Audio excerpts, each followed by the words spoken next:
Hi. Let's talk about this Lizzo drama. Alright, so if you don't know, 3 of Lizzo's former dancers have filed a lawsuit against her, her touring company, Big Girl Touring, as well as her creative director, Shirlene Quigley. I guess I should maybe issue a content warning going forward.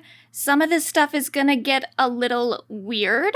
There's gonna be discussions on, weight and dieting and fat phobia, etc. Not super in-depth discussions, but it'll be there.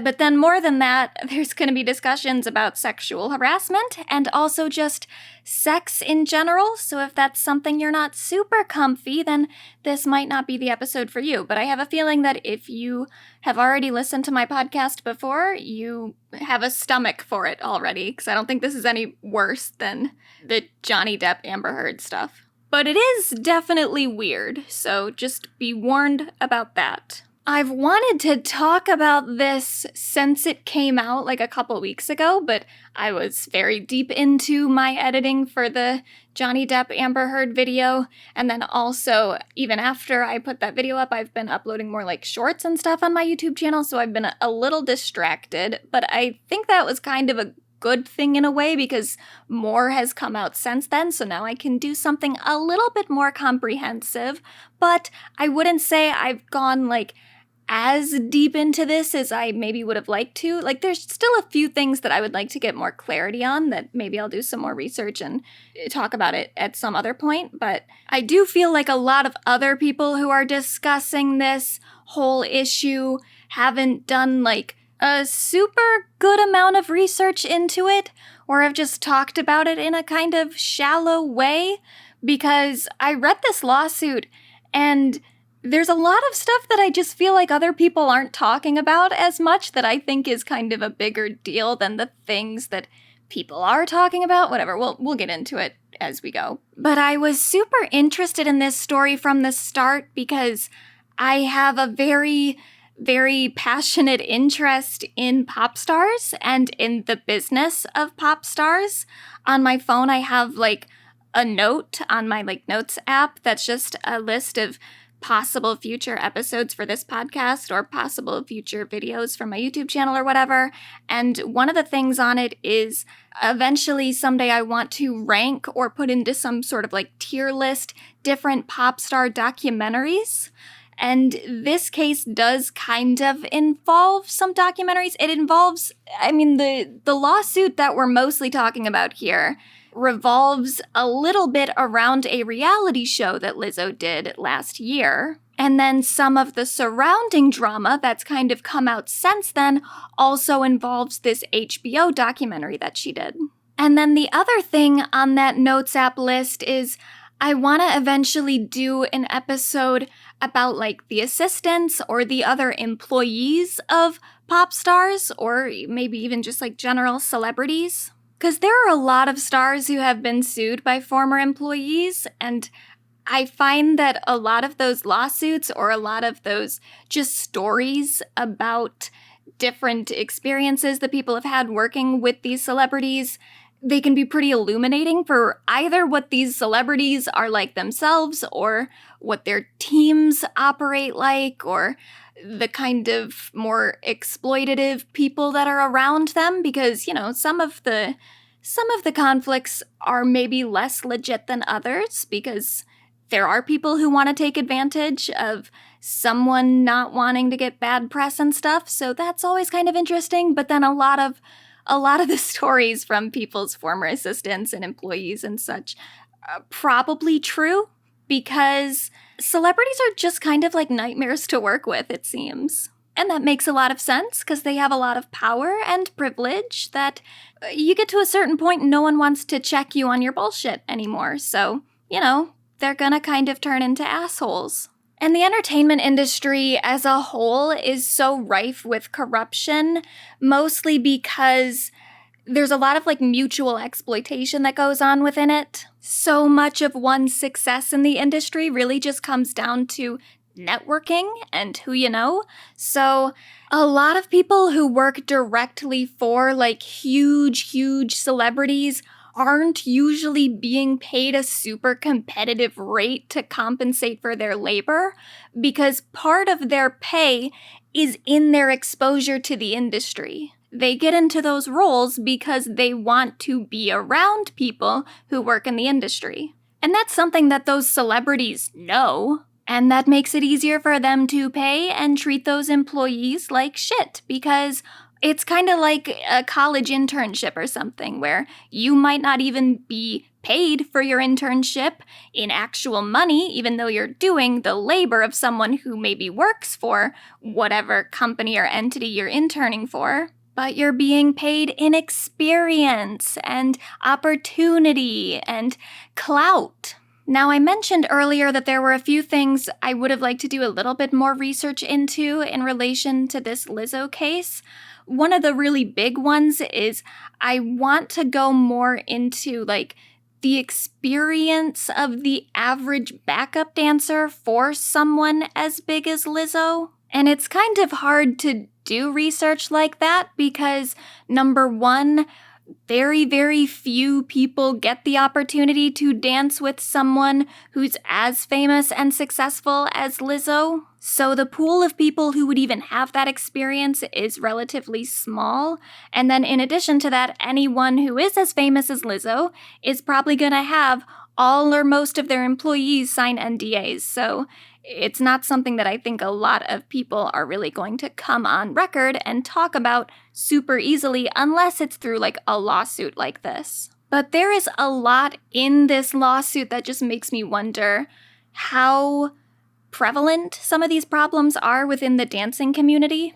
And so while I was trying to do that research, even though I didn't get as far as I would have liked to, I did find a really interesting BBC article written about this lawsuit that I'll link in the show notes. And one thing that the article brought up that I think is really important to keep in mind is the passion gap, as they call it, that exists in these sorts of jobs and roles in the industry. And so the passion gap just refers to the gap between what someone would normally find acceptable in a job and what they are willing to put up with for the opportunity to get more fulfilling creative work somewhere else down the line. And because so many people would kill for that opportunity to work in entertainment to any degree, employers don't really need to offer competitive pay or benefits because everyone is so replaceable. So I'm gonna be criticizing Lizzo a lot throughout this episode, but keep in mind this is definitely not a Lizzo-specific problem. Even just in relation to backup dancers specifically, other pop stars have had some very similar issues, like 3 of Madonna's former dancers sued her over her Truth or Dare documentary for an invasion of privacy, fraud, and infliction of emotional distress. That's not that dissimilar from one of the lawsuits that I'm going to talk about today in regards to Lizzo. And if you watch that Truth or Dare documentary, there is an uncomfortable way that Madonna sometimes interacts with her employees that is arguably just straight up sexual harassment. And then Cher also was sued by 3 dancers who alleged that she covered up a sexual assault committed by another one of her dancers. And then there's also just sillier stuff too, according to Heather Morris, who played Britney in Glee, and who is also a professional dancer. She was literally a backup dancer for Beyoncé at one point, which, by the way, this is another complete side tangent, but why was she able to go on Dancing with the Stars? That does not seem fair. Whatever. She at one point auditioned to be a part of J-Lo's dancing crew, and she said that when she went to the audition, at one point the auditioning dancers were asked what their, star sign was, and J-Lo had all of the Virgos dismissed. I don't know how the fuck that's even legal. I guess Virgos aren't a protected minority or something, so maybe there's no way for anyone in that position to sue for discrimination, but it just that doesn't seem right. You shouldn't be able to do that.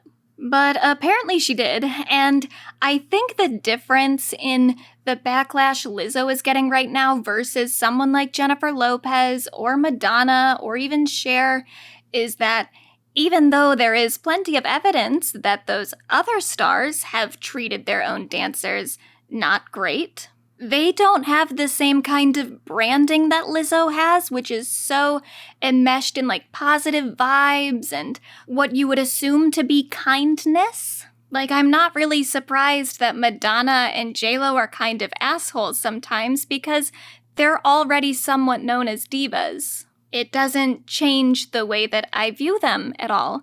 Whereas with Lizzo, this scandal is such a huge blow to her branding, which I'll talk more about in a minute. But I did want to do some research on the industry standards for dancers, and I don't know, looking up this lawsuit and the people who have done reactions and stuff to it, obviously there's a lot of like law tubers who have given their takes on this because it involves a lawsuit. And despite my misgivings toward many law tubers, especially now, there definitely are aspects to this that, like, I think someone who has intimate knowledge in this sort of lawsuit and this sort of employment dispute that they can add to this conversation. So I'm sure that there are law tubers out there who are doing great work on this case. But the people that I really want to hear from that I haven't been able to find anywhere, I really want to hear from people who, like I said earlier, worked as backup dancers or at least worked on a production for tours like Lizzo's. Someone who has some sort of insight into how normal or abnormal the claims in this lawsuit are based on their experience in similar environments. So if you know of anyone who's worked on a big production tour like Lizzo's, who's offered any sort of commentary on this case, please point them in my direction. I would love to watch content about that. But the little research I did into the experience of like the average touring dancer led me to this mentalfloss.com article called 11 Secrets of Backup Dancers, where I learned that apparently the average pay for a backup dancer is really bad. According to the Bureau of Labor Statistics, backup dancers make roughly like $14 an hour, or $34,000 a year on average. Now, again, I don't really know if that's people who are at the kind of level that maybe Lizzo's backup dancers would be.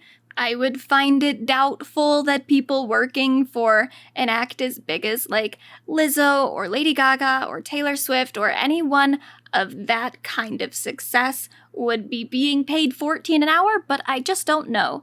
I'm assuming they're being paid more than that, but how much more? I have no fucking clue. What is important to note, though, that this Mental Floss article points out is that dancers are usually independent contractors, so they work when they're able, they do a lot of auditioning, and they just sort of do gigs. They don't have a steady stream of income. They do tours, they do music videos, they maybe do plays or movies and stuff like that when it comes along, but opportunities come and go. So a big problem in that field is not just landing jobs, but also landing jobs at the right time.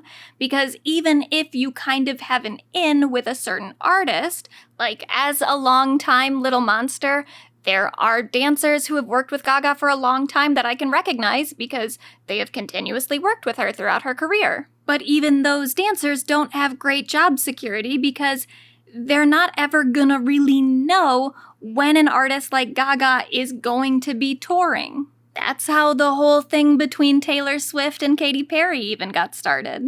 According to Katy, she had some backup dancers who, while Katy wasn't touring, got an opportunity to go work with Taylor. They asked Katy if it was okay with her that they went with Taylor for a little bit, and then she said, sure, but I might be touring soon, so just make sure you put in a contingency clause in your contract that when I do start touring, you're gonna exit Taylor's tour and you're gonna come back to me. And then that eventually happened, and Taylor saw that as a betrayal and thought that Katy was trying to sabotage her tour. And then they had a years-long feud. And now back to that BBC article, there were some findings from the Hollywood Commission in 2019 where they did a survey of just under 9,000 workers in the entertainment industry and found that 41% of the respondents to the survey said that they wouldn't report gender harassment or sexual harassment at work because they feared retaliation. And that's one of the many, many reasons that unions in Hollywood are so important. A lot of the power structures that exist in that industry are just sort of built to intimidate people. Which then kind of leads to the question, are there unions for backup dancers? And the answer that I have found is yes, but it doesn't seem like the membership in a union is as common for dancers in Hollywood as it is for writers and actors and whatnot. And these unions also seem to be a fairly new thing in the industry. So there's this organization called Dancers Alliance, which in 2011 fought to get dancers signed under SAG-AFTRA union contracts for music videos. And not just music videos, I don't think, but just film and TV video stuff in general. If you're dancing on film, you should get the same kind of contracts that a SAG-AFTRA union member would be getting. So you would be in a better position to negotiate your rates, you would have more healthcare options, and it also would just help ensure your safety on set. And so from what I can tell, Dancers Alliance was pretty successful in getting these contracts for dancers, but also, again, this was 2011, so I do think that should be put into perspective that only a little over 10 years ago did these conversations even really start happening.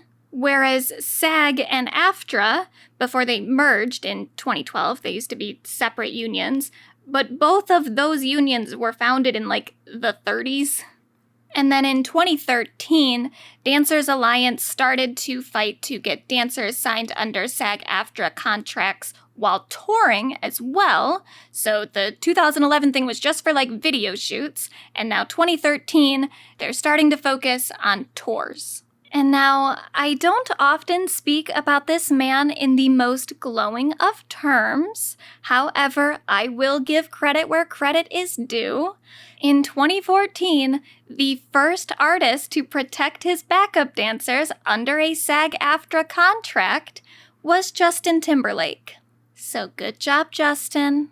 However, the really frustrating thing about this research was that I really can't tell how widespread the success of these unionization efforts have been for dancers.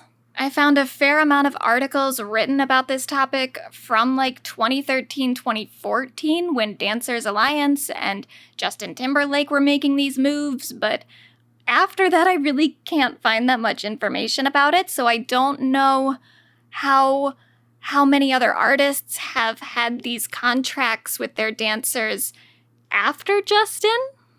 Did this become basically the norm, or was this something really singular to one artist? I truthfully have no idea. But so that's all stuff that I still have questions about. Let's move on to some background on Lizzo. So again, Lizzo is not the only person who has been accused of enabling or participating in poor working conditions for her dancers or other people on her crew or staff, but Lizzo's persona definitely differentiates her from people like Madonna or JLo, who you don't necessarily expect to be the most kind to their staff. I mean, you sort of hope that they are nice, but there's enough reports about them being kind of divas that it's all right, I guess. I mean, there's worse things JLo could be doing than dismissing the Virgos who audition for her.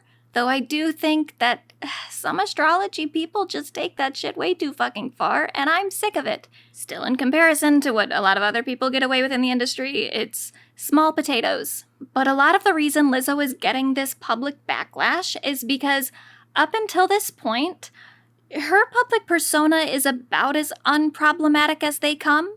She's always promoted messages about body positivity and confidence and loving yourself and being kind to yourself, being kind to others. And there are plenty of situations that Lizzo has been in where she's done the right thing pretty publicly. Like, there was one time that a paparazzo was asking her about Demi Lovato, and then the paparazzo used the wrong pronouns, and Lizzo corrected him. So we love that. And then there was another time where she and Beyoncé both, around the same time, had an ableist slur in one of their songs. It's a slur that I think a lot of people don't realize is offensive. So it was a controversy that Lizzo probably could have gotten away with ignoring, but she did remove the word from that song after it came out, which, again, that's a nice thing to do. So those are just small examples, but they do point to Lizzo having some sort of moral integrity, and we love moral integrity. That's not to say that there haven't been controversies throughout her career. Some of them, a lot of them in my opinion, are less valid than others. Like, a lot of people truly just don't like her because of her size. And the fact that she advocates body positivity, especially for bigger girls. I mean, her touring company is called Big Girl Touring. It's something that she embraces, which makes a lot of people upset. She's also been criticized for quote-unquote toxic positivity. A lot of people think her music is just too happy and too joyous, and it doesn't really reflect, like, true, raw, vulnerable emotions and the negativity that every person experiences. And while personally, I do think that that's kind of one of the reasons that I've never been super, super into Lizzo's music. I do like some of her songs, especially, the songs that get really big, but I've never really gone that deep into her discography because I'm not the biggest fan of, like, big anthemic songs like that. I think they're fine in moderation, but I do like stuff that has a little bit more of an edge, so Lizzo's music was never something that I was going to completely stan, but I definitely don't think that that's a reason to dismiss her or her work. I think it's just not really for me. I prefer stuff that's a little bit more confessional than empowerment-driven or message-driven, but that doesn't mean that Lizzo's music is bad, and that doesn't mean that she has to make stuff that is more accustomed to my taste. There's plenty of room in the music industry for someone who just makes really joyous pop music. But along with the criticism of her promoting toxic positivity or whatever, there's also a criticism of her being a black woman who's mostly making music for white people. Or maybe not intentionally making music for white people, but making music that mostly appeals to white people. And to be honest, every person that I've ever met who says that they stan Lizzo has been a white woman. Now that's purely anecdotal. I don't know the demographics of her entire audience. There was a point when I was watching her HBO documentary where I kept looking at the audience when they would move to shots of it from, like, her concerts, and I was like, that is a lot of white people. But oh well.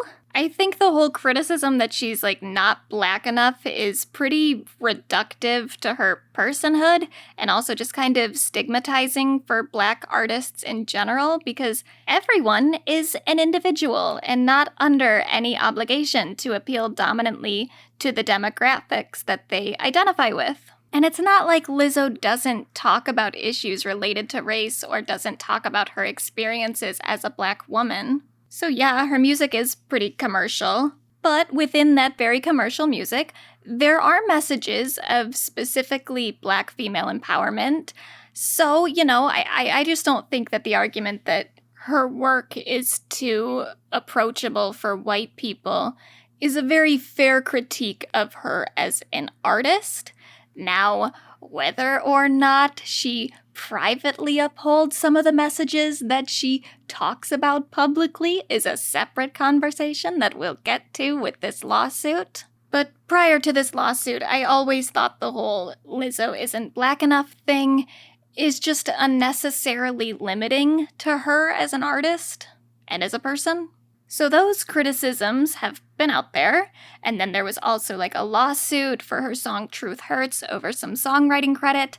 I don't know a whole lot about that dispute because I don't really pay much attention to songwriting credit conflicts because there's always stuff like that happening in the music industry, and a lot of it is people.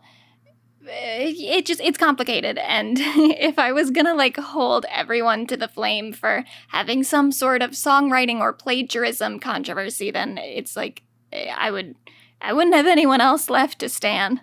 But then there are some other controversies that she's been involved in that are maybe a little bit more relevant to this current issue. For example, in 2019, she put her Postmates delivery driver on blast pretty unnecessarily on Twitter.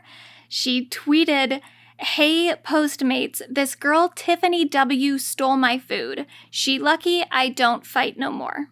And then alongside that was a screenshot of her like Postmates delivery thing with Tiffany W's face just very prominent in the shot. Like, it was so irresponsible and so mean as someone with a pretty big following to just put a fucking Postmates delivery driver on blast to your like millions of fans who are going to be upset on your behalf over a fucking food delivery.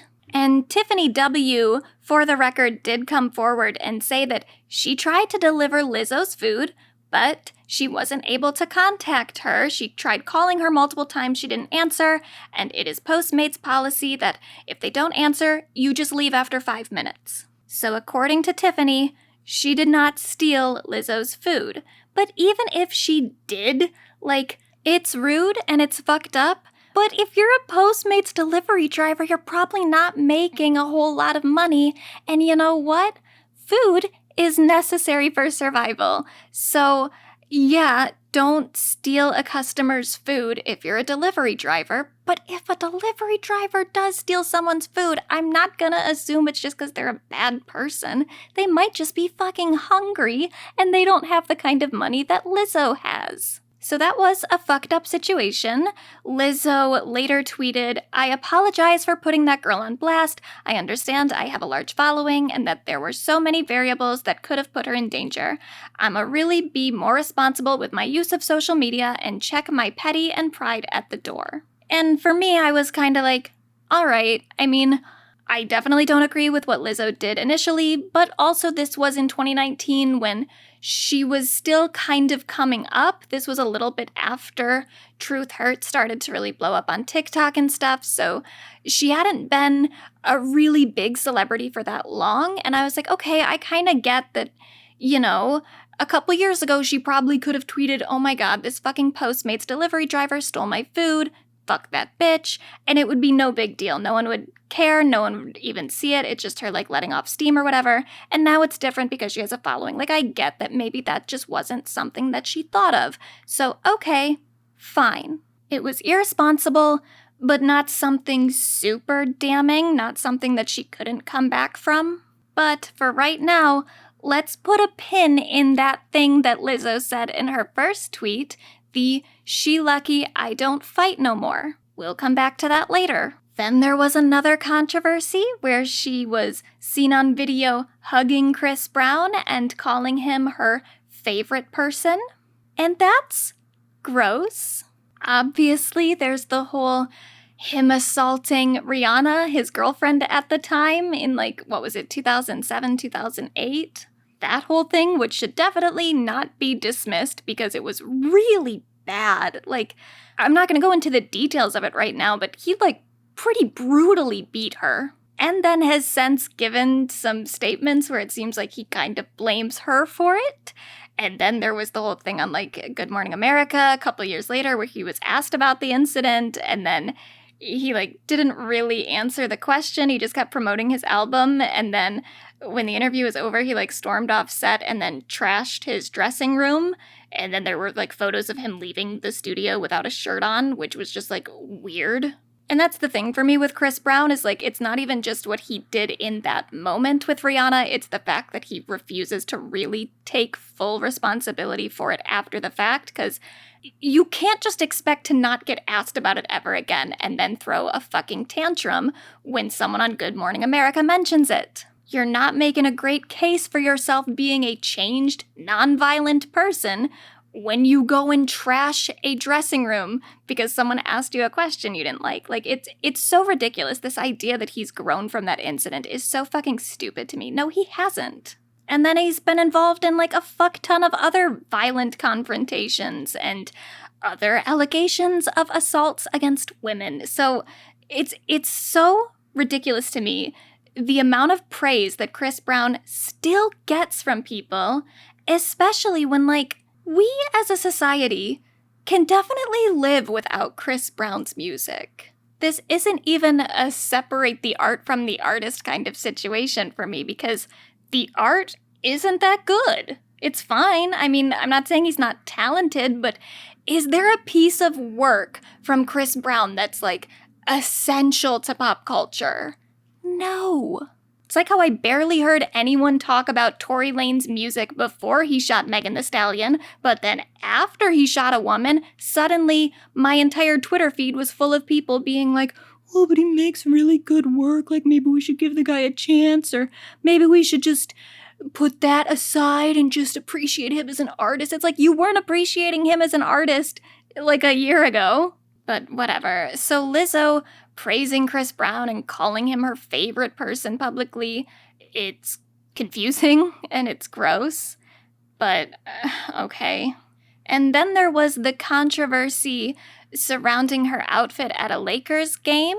She wore this, like, black dress that had kind of a cutout around her butt, and then she was wearing, like, a thong, so pretty much her whole butt was just, like, out. And then she was at the game, like, twerking and stuff. And so a lot of people had problems with that. And there was a lot of debate around the time about, like, would people be upset about this if it were a thin woman who was twerking with her butt out at a Lakers game? And I saw some people saying, like, no one would care. And I definitely don't think that that's true. I think that less people would care, and it would have been less big of a deal if it had been someone whose body was more aligned with conventional beauty norms. But I definitely don't think that no one would have had a problem with it. Because ultimately, her ass was out in a public place, and she was twerking in a space that had children and stuff there. And I know that there's whole conversations about, like, how we talk about twerking, and especially because it's seen as a dance that Black women specifically do, that it's over-sexualized, and that it's stigmatized as trashy. And I totally get all those arguments, and I'm not against twerking in the slightest. I love it. I wish I could do it, but I can't. But trust me, I love asses. I think anything you do to shake an ass is fine. Love that. But I don't think we can deny that it is a sexual-ish thing to do. Like, it is a suggestive dance move. You are shaking your ass. There is a time and a place for it. And is that time and place a Lakers game? I don't know. I mean, I can definitely say that some of the dance moves that the Lakers cheerleaders do is also kind of suggestive, so it's not like that environment is totally free of sexual expression. Does it maybe elevate it when Lizzo's ass is just pretty much naked? Yeah, maybe. So this was just a situation where I was like, I get why some people would be upset about this. Like, if you were at the Lakers game with your kids, and then you see a pop star there who is shaking her pretty much naked ass in front of you, like, I understand why people might be uncomfortable with that. At the same time, I don't think that it's gonna be super traumatic for anyone there. I don't know. To me, I was like, I don't personally have a problem with the twerking, but I'm not gonna completely dismiss people who were upset by it. But even though to me this was a pretty minor scandal, it is maybe, looking back, kind of an indicator of Lizzo expressing her sexuality publicly in ways that isn't the most considerate of other people's comfort. And that will become a bigger issue as we go on. Alongside that, Lizzo has apparently talked about other public figures in public in ways that are a bit uncomfy. I didn't know anything about this stuff prior to this scandal, but it is resurfaced since this lawsuit has been filed against her, and I do find some of the ways that she's talked about people a little troubling. So this is Lizzo talking about the boy band BTS. If I could collaborate with BTS, I mean, that sounds fun. I don't know if I can make it through the studio session without having sex with all of them. I'm just kidding. God, that was a terrible thing to say. I'm sorry, Mom. Is this BTS? Oh my God. Wait, keep playing. I've never heard a BTS song. This is making me excited in a lot of weird ways. That was sexy. That was sexual. Actually, let's say it was sexual. Okay, y'all can turn this off. I might get pregnant. That's a bit ugh. But then to me, the even more weird thing that apparently has been happening that other people were praising her for a while is Lizzo had this weird kind of one-sided thing with Chris Evans for a while. So I guess it started with Chris quote tweeting this video of a girl dancing to Juice, Lizzo's song. And he just tweeted something nice about how cute the video was. And then Lizzo replied and said, "Marry me." Okay, not too bad. That's kind of cute. She's got a little crush on Chris Evans. Who of us doesn't? Then later, she posted something on TikTok of a screenshot of a DM that she sent Chris at one point. It was just some emojis of something that implied that she was shooting her shot, you know what I mean? She's sliding in the DMs and she's trying to, see if Chris might be interested. Fair. Kinda weird to post the screenshot of the DM, but okay, fine, whatever. She posts it in this TikTok saying something about don't drink and DM or something like that, something to imply that it was a drunk DM. And so then Chris responded to her and he said, "No shame in a drunk DM. God knows I've done worse on this app." So this was, I guess she was DMing him through Instagram. If you didn't know, Chris once accidentally posted a photo of his penis. It was a whole thing, and I feel bad for him, but also he was the one that posted the photo, so sorry, Chris. But so Lizzo responded to that message and said, "Well, they say you miss 100% of the shots you never take." And then she put in parentheses, "And even though I unsent it like a dork, I'm glad you know I exist now." To which Chris responded, "Of course I do. I'm a fan. Keep up the good work." So that's a pretty innocent exchange. We only know about the exchange because Lizzo posted it on TikTok again, which I don't get why she keeps posting these DMs. Just leave the man alone. And the thing about this is Chris is being very polite, but he's not leaning into it at all. He's just saying "Oh, no shame in the drunk DM, it's fine." He's just kind of dismissing it no big deal, let's move past it. And then he tells her that he's a fan, but he doesn't flirt with her at all. He's not leaning into the whole flirtation thing, whether it's a joke or whether it's not. He's just being nice. So then Lizzo makes a TikTok where she jokes about being pregnant with his baby. And this is where we start moving into a territory where I'm ugh, this is getting a little weird. He's pretty much politely turned you down, and I know that it is mostly just a joke and just kind of some celebrity banter or whatever, but also it is sexual in nature, and the dude hasn't expressed any sort of sexual interest in you, so it's getting a little weird. But then Chris responds, again, privately in a DM. He says, "Hi, just heard about our little bundle of joy. My mother will be so happy, LOL. Just promise me no gender reveal parties, LOL." And again, just a polite response. He's taking it in good humor, and he's not really leaning in at all, especially considering he wrote these in DMs. He's not posting them on social media. He's not really publicly interacting with this thing that she's doing. She just keeps making it public because she keeps sharing the DMs. It's a little weird. And then at one point, I guess she asked him, because I guess he plays the piano a little bit, she asked him to play piano on her album, which, I mean, that's kind of like a cute idea, but it's like you don't know that man. And he kind of plays piano, but he doesn't play piano super well. Like, there's no reason for him to be playing piano on your album other than you just want to work with him. You want to be in his presence, which, okay, cool. Yeah, he seems like a nice guy, but I don't know. It doesn't seem very professional to me. It seems like a weird kind of ploy to get him to hang out with her. And that's a little bit weird for me when she's already so publicly expressed a sexual attraction to him that he is pretty graciously turned down a few times at this point. And then he turns down that too and says, no, I'm not really that good of a piano player, but thanks for the offer. And then she did an interview with Andy Cohen where he brings up Chris Evans, and she says this. We have plans. Well, we don't have plans, but he did say he would come to a show.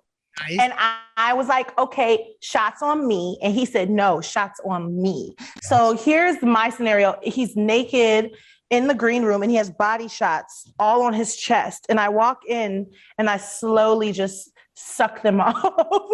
Okay, sorry. Next question. And I don't get how people were like, yay, this is so funny. Like, it's not funny. It is at this point just sexual harassment.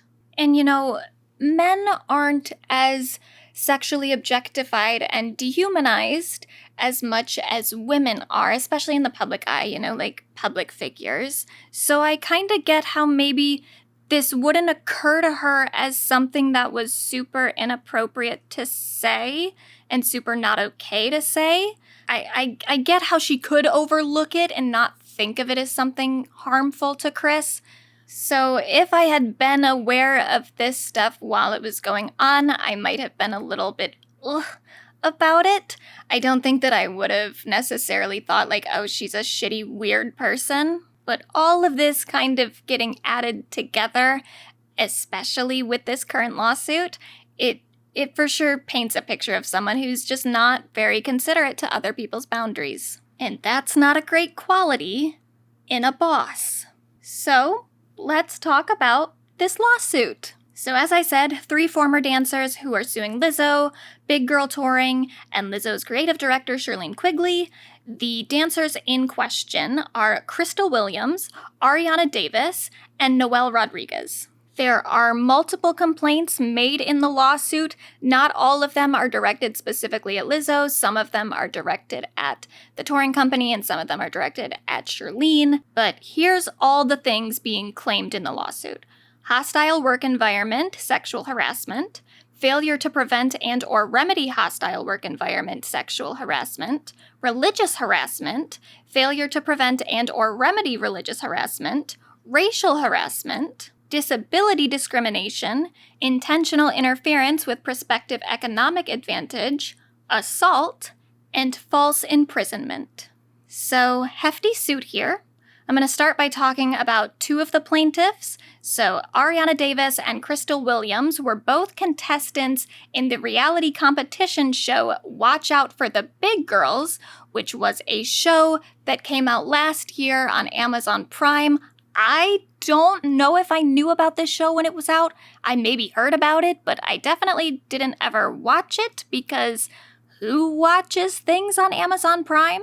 But the conceit for the show is that these dancers, all of whom are bigger girls, and most of whom don't have very much experience in the professional dancing world because it's just a lot harder for bigger girls than it is for smaller girls to get as many opportunities in the industry.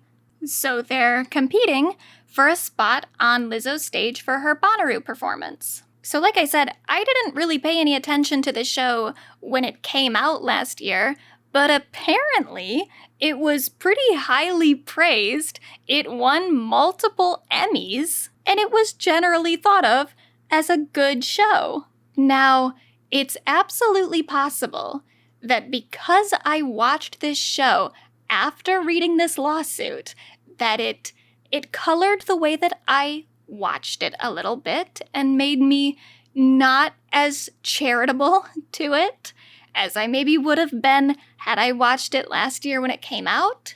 But I could not even fucking finish this thing.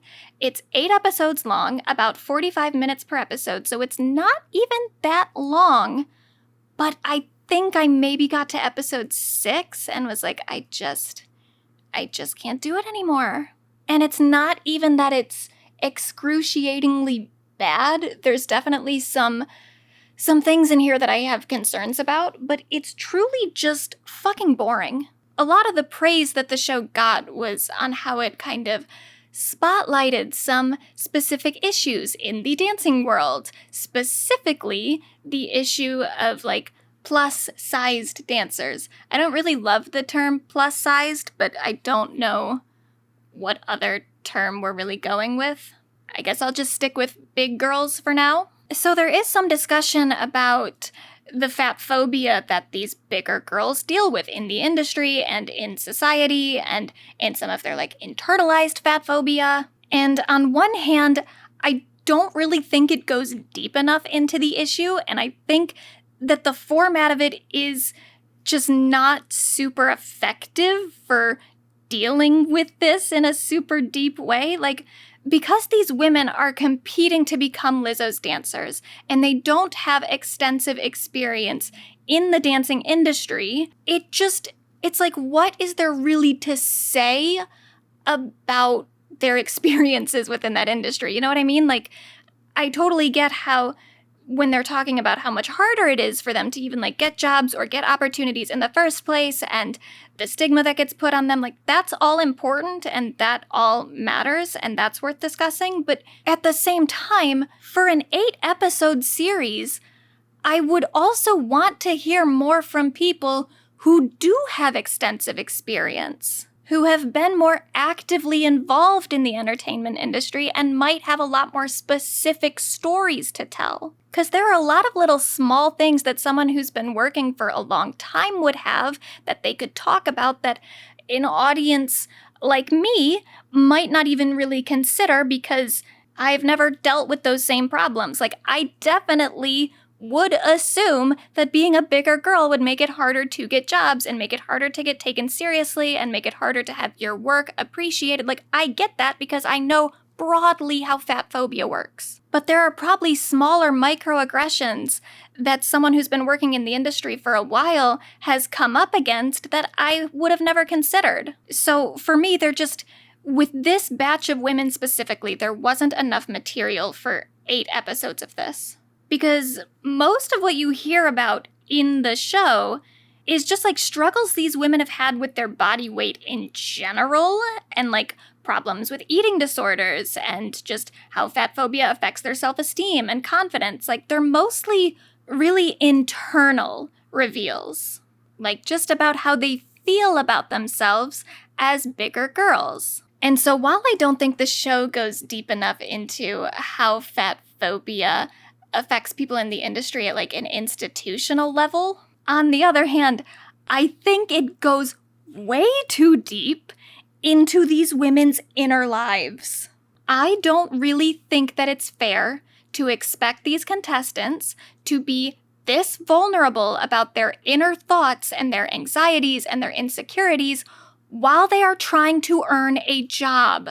I'll talk about it more in a second, but there is, at some point in the show, a nude photo shoot that does get brought up in the lawsuit, but one of the girls she's just not comfortable being naked, and she says at one point that she can be naked emotionally, mentally, just not physically. And I found that quote so troubling because why are you being expected to be naked at all, whether it's physically, emotionally, or mentally. You're trying to get a job as a dancer. That shouldn't require you to open up about your deepest, most inner thoughts. So I found the confessional nature of the format just kind of frustrating and icky. There are some other issues that are brought up very briefly, like there's a trans dancer who occasionally mentions her experience being a trans woman, but that's never explored to a whole lot of depth. A lot of the contestants are women of color, especially Black women, and there's some mentions of that and some mentions of racism. Like during the nude photo shoot, one of the contestants mentioned getting to wear her natural hair, so there's some references to issues of race, but again, really not explored in depth. And even when it is being explored, it's almost brought up as an opportunity to praise Lizzo and her team. Like, wow, look at the opportunities that Lizzo is creating for women who otherwise wouldn't have the opportunities. She's letting people wear their natural hair, and she's got these bigger girls, and some of them are trans. Like, it feels like a kind of calculated move to make Lizzo look super inclusive and accepting. And I'm not even gonna say that she isn't those things. I mean, some other people at this point have said that, including people that know her way more intimately than I do. But, I don't know. But still, the way that it's presented on the show is just a little too fluffy for me in terms of what it is representing of Lizzo's brand. It kind of puts her in a position to be viewed as like a savior for women who have been marginalized in various ways.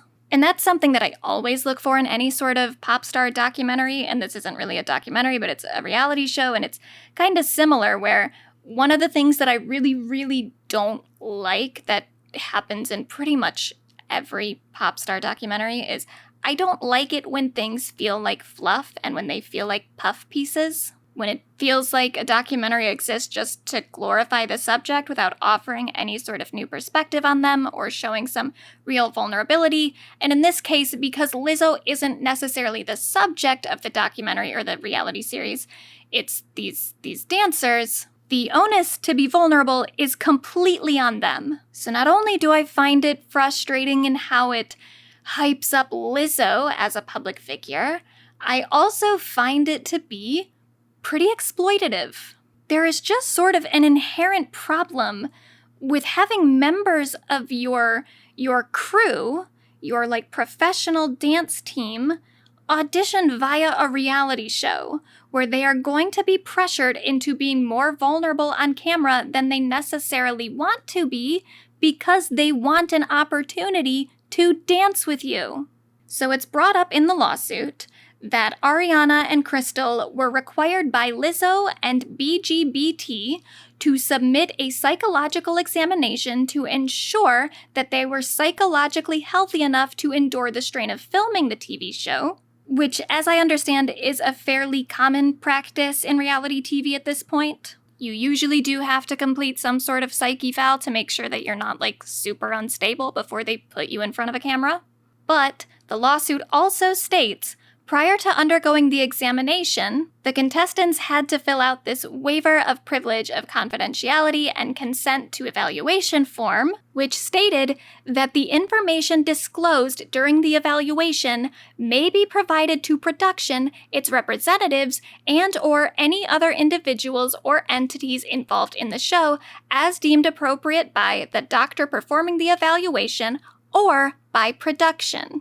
And this was brought up to say that Ariana Davis is pretty sure that Lizzo has been able to access and has accessed details from her psych evaluation. So these women went onto this show trying to get an opportunity to dance with a very, very successful and famous musician that they most likely had a lot of admiration for. So they very, very much want to be hired as one of Lizzo's dancers. And so in order to move forward as a part of this reality series, they had to sign a waiver that said that Lizzo, their potential future boss, could be able to access very private information about their mental health. So just already, there is a very huge structural problem here, where Lizzo has a lot of leverage over these women. And while it is important to point out the fact that these bigger girls often don't get the kinds of opportunities that smaller girls in the dancing world would get, the way that point is highlighted so repetitively in the show is not only boring and makes it incredibly one note, it also, whether intentional or not, functions pretty much to remind these dancers how disadvantaged they are in the industry. Like, if you want to have a career as a professional dancer, you better do what Lizzo says, because she's kind of the only one giving you the opportunity. That is what a lot of this show feels like to me. It's like the passion gap on steroids, because not only do these people want opportunities in an industry that a lot of people would fucking kill to work in, because of the way they look, their opportunities are inherently more limited. So a lot of the show is pretty icky to me. Now, Ariana and Crystal were both in the Watch Out for the Big Girls show, but Crystal isn't in it a whole lot, because she actually, very early on, gets, bumped up past the audition stage. I don't remember what episode it's in. It might be episode 1, but Lizzo decides pretty early, Crystal, you're gonna be on my Bonnaroo stage. You don't need to do all this shit. So a lot of the complaints about the TV show in particular are really just specific to Ariana. So here's one of the things that she had to deal with. It says, as one of the contestants in WOFTBG, contestants were told that they would be required to participate in a nude photo shoot. While some contestants were not bothered by this, the prospect of a nude photo shoot made other contestants severely uncomfortable. Ms. Davis was particularly distressed by this challenge. She was entirely uncomfortable being photographed nude for anyone with access to Amazon Prime Video to see. As this challenge was a part of the competition, Ms. Davis believed poor performance or outright refusal would have resulted in Ms. Davis being sent home from the show and no longer being considered for a spot on the dance team. This dilemma caused Ms. Davis's anxiety to flare, resulting in extreme distress. Ms. Davis broke down in tears on set while struggling to choose between a once-in-a-lifetime career opportunity and putting her body on display against her will. Ultimately, Ms. Davis was allowed to participate in the nude photo shoot partially clothed in a nude bra and underwear.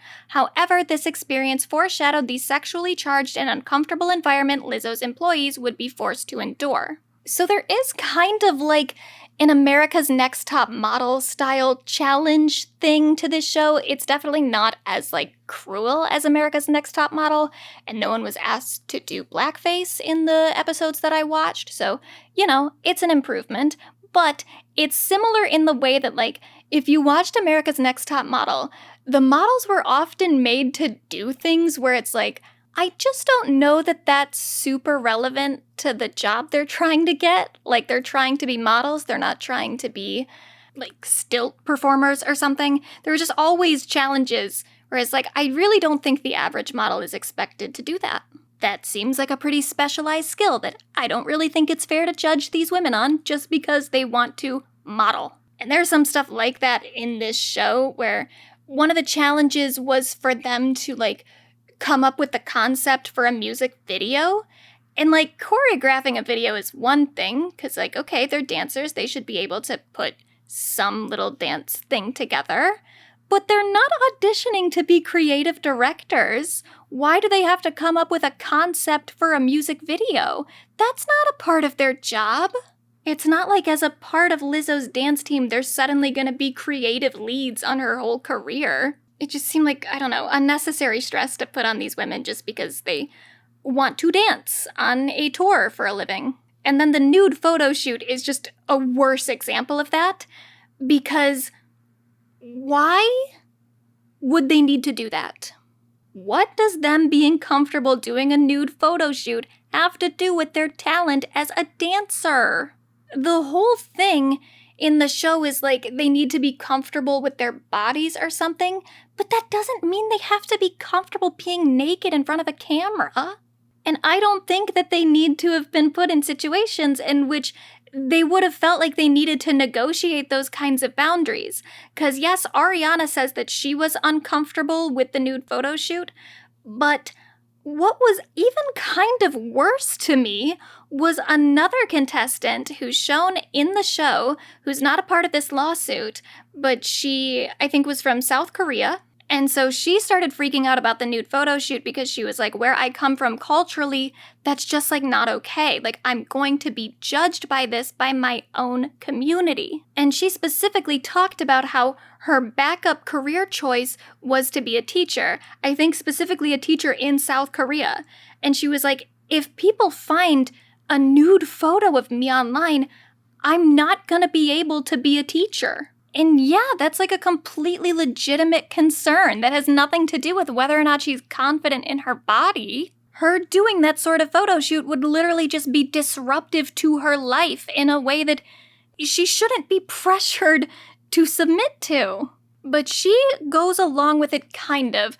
They do the same thing with Ariana where they let her have like a nude bra kind of thing, so she's not totally naked, but it's still like, she looks naked enough where I'm like, okay, I mean, I don't know enough about South Korea or that culture, but the way that she was describing it on the show, like in her confessional, made it seem like this is just like, even getting close to that sort of photo shoot, even approaching the idea of doing nude photos was enough to just get her not even like considered for any sort of job like that.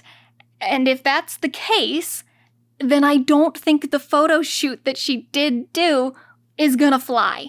Even if she wasn't made to be completely naked, I think there's a very good chance that shoot will still have an effect on her potential prospects as a teacher in South Korea. Like, and you know, maybe it won't, but I don't think that's a fair position to put her in the first place if that's what she believes, if that's her concept of her life, that this is gonna like actually fuck up her potential jobs in the future. And the grossest thing to me is after she decides to do it and they're looking at all the photos and they're like, yeah, you look so good, Lizzo asks her about her backup plan again, and she responds, my backup plan is out the window. And then everyone starts like clapping and they're like, yay! Like, she doesn't need this backup plan now because she believes in herself. She was confident enough to do a semi-nude photo shoot, so who cares if she ever wanted to be a teacher? Now she can just be a dancer. And that's so fucked up because it's not like the only thing standing in your way of being a backup dancer for the rest of your life is a lack of belief in yourself or a lack of confidence. Like, what if she gets injured and she can't dance anymore? What if she does get jobs as a dancer, but then she can't support herself because she's getting the piss poor wages of a dancer? Or it's too hard for her to get jobs consistently? Or maybe she becomes super successful as a dancer and then she just changes her mind. She decides that she doesn't want to do it anymore. She doesn't like the lifestyles. She doesn't really enjoy it as much as she thought she would. Like, that is absolutely a possibility. And now, if that happens, she doesn't have a fucking backup plan anymore. They've literally just put her in a position in which she is more vulnerable and more desperate to be a part of Lizzo's team. And again, it's not something that needed to be asked of these women, because even if the whole point was to confront the contestants' insecurities, you're not gonna like exposure therapy your way out of not feeling confident with your body. It's not like you do one nude photo shoot and all the internalized fat phobia just evaporates from your brain. And in any case, if the thing that was stopping these women from doing the photo shoot was their insecurities, that's their own fucking business. The only things you need to be concerned about when hiring dancers is like, how well do they perform? Do they at least look confident on stage, no matter how they feel internally? How quickly can they learn choreography? How easy are they to work with? Are they polite? Do they get along with the rest of the team? Are they reliable? Do they show up on time, etc.? Those are all things that affect you and your business. How your dancers feel about themselves internally isn't your business. If you start working with them and you do care about them as a person and you notice that maybe they do have some insecurities that you think you could help them with, then sure, do that. But it shouldn't be a part of their employment. Like, it shouldn't be a job requirement for them to feel any specific way about themselves or their bodies. And then kind of going off that, the lawsuit says, on or about April 21st, 2023, Ms. Davis was called into a private meeting with Lizzo and the choreographer Tanisha Scott. Lizzo and Ms. Scott questioned whether Ms. Davis was struggling with something as she seemed less committed to her role on the dance cast. Lizzo and Ms. Scott pressed Ms. Davis for an explanation why she seemed less bubbly and vivacious than she did prior to the tour starting. So this one I would definitely have more questions about, because it says that she was just kind of being chastised here for seeming less bubbly and vivacious, and I don't know if that's directly related to her performance as a dancer. It does say in this complaint that Ms. Davis had also become a better dancer than she was when she was hired, so she's claiming it has nothing to do with her performance as a dancer.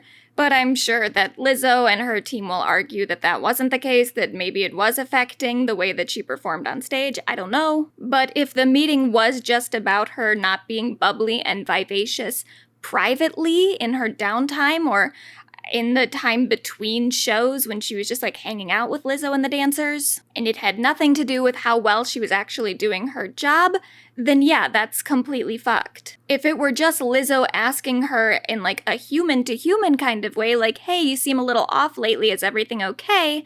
Then that'd be one thing, but the way that it's worded here about it being a private meeting with Lizzo and the choreographer makes it seem like it has something to do with her job, that she does need to explain her temperament to her employers. And that's just completely inappropriate unless there's some reason to say that her being less bubbly was affecting the other dancers somehow, or maybe, I don't know, we'll see how Lizzo responds to all this once they officially start filing their complaints, but like maybe she'll argue that Ariana Davis was being mean or something. Like, I don't know. I mean, there are reasons that how she's behaving with the other dancers and stuff might affect her employment that are valid, but if it really is just the way that Ariana and her attorney here is portraying events, that she was being chastised for not being bubbly and vivacious, then what the fuck? But it doesn't even stop there, because then the complaint says, in professional dance, a dancer's weight gain is often seen as that dancer getting lazy or worse off as a performer. Lizzo's and Ms. Scott's questions about Ms. Davis's commitment to the tour were thinly veiled concerns about Ms. Davis's weight gain, which Lizzo had previously called attention to after noticing it at South by Southwest. Further down, it says, although Lizzo and Ms. Scott never explicitly stated it, these questions, accompanied by Lizzo's statements made after the South by Southwest Music Festival, gave Ms. Davis the impression that she needed to explain her weight gain and disclose intimate personal details about her life in order to keep her job. So this part has kind of become one of the biggest talking points around this lawsuit, which is frustrating to me, because I definitely think it's the weakest complaint in this lawsuit, at least the way that it's written. And I do understand to a degree why it's become the biggest fixation point for all this, because so much of Lizzo's branding is centered around her kind of body positive messaging in her songs and just the way that she talks in interviews and stuff. And obviously she is a bigger girl herself, so her being kind of fatphobic it's just so contrary to everything that she has stood for publicly. But then, off of that, I do think a lot of people who already disliked Lizzo because of her weight have really maliciously latched onto this aspect of the lawsuit just to try to make it seem like Lizzo's body positive messaging prior was all bullshit. And maybe it was for her. Maybe she never really believed the things that she was saying. I think it's probably still more complicated than that. It probably has a lot to do with Lizzo's own, like, internalized insecurities and such, more than her being just, like, a totally hateful, fatphobic person overall. I don't know, but I don't think that she was like actively trying to deceive people while she was writing that music. But any sort of allegation against Lizzo for allegedly being fatphobic is enough for a lot of people who are fatphobic to be like, ha, see? Even she hates fat people, so it's okay if I do it too. And that sucks. But then on the opposite side, I think that this claim has kind of been weaponized by people who want to defend Lizzo, because the way that it's written in the lawsuit is just super vague, to the point where if you make this the focal point of the entire complaint, then it makes the whole complaint seem kind of petty and based more in feelings of discrimination rather than really objective facts and recollections of specific events. Because if you're saying that Lizzo asking Ariana about being less bubbly and asking if she's not as committed to the tour as she used to be gave Ariana the impression that she needed to explain her weight gain, you just need to go into like way more details about why Ariana got that impression. And just saying like, well, in professional dance, a dancer's weight gain is seen as them getting worse or lazier or less committed, like that doesn't really fly as like a piece of evidence.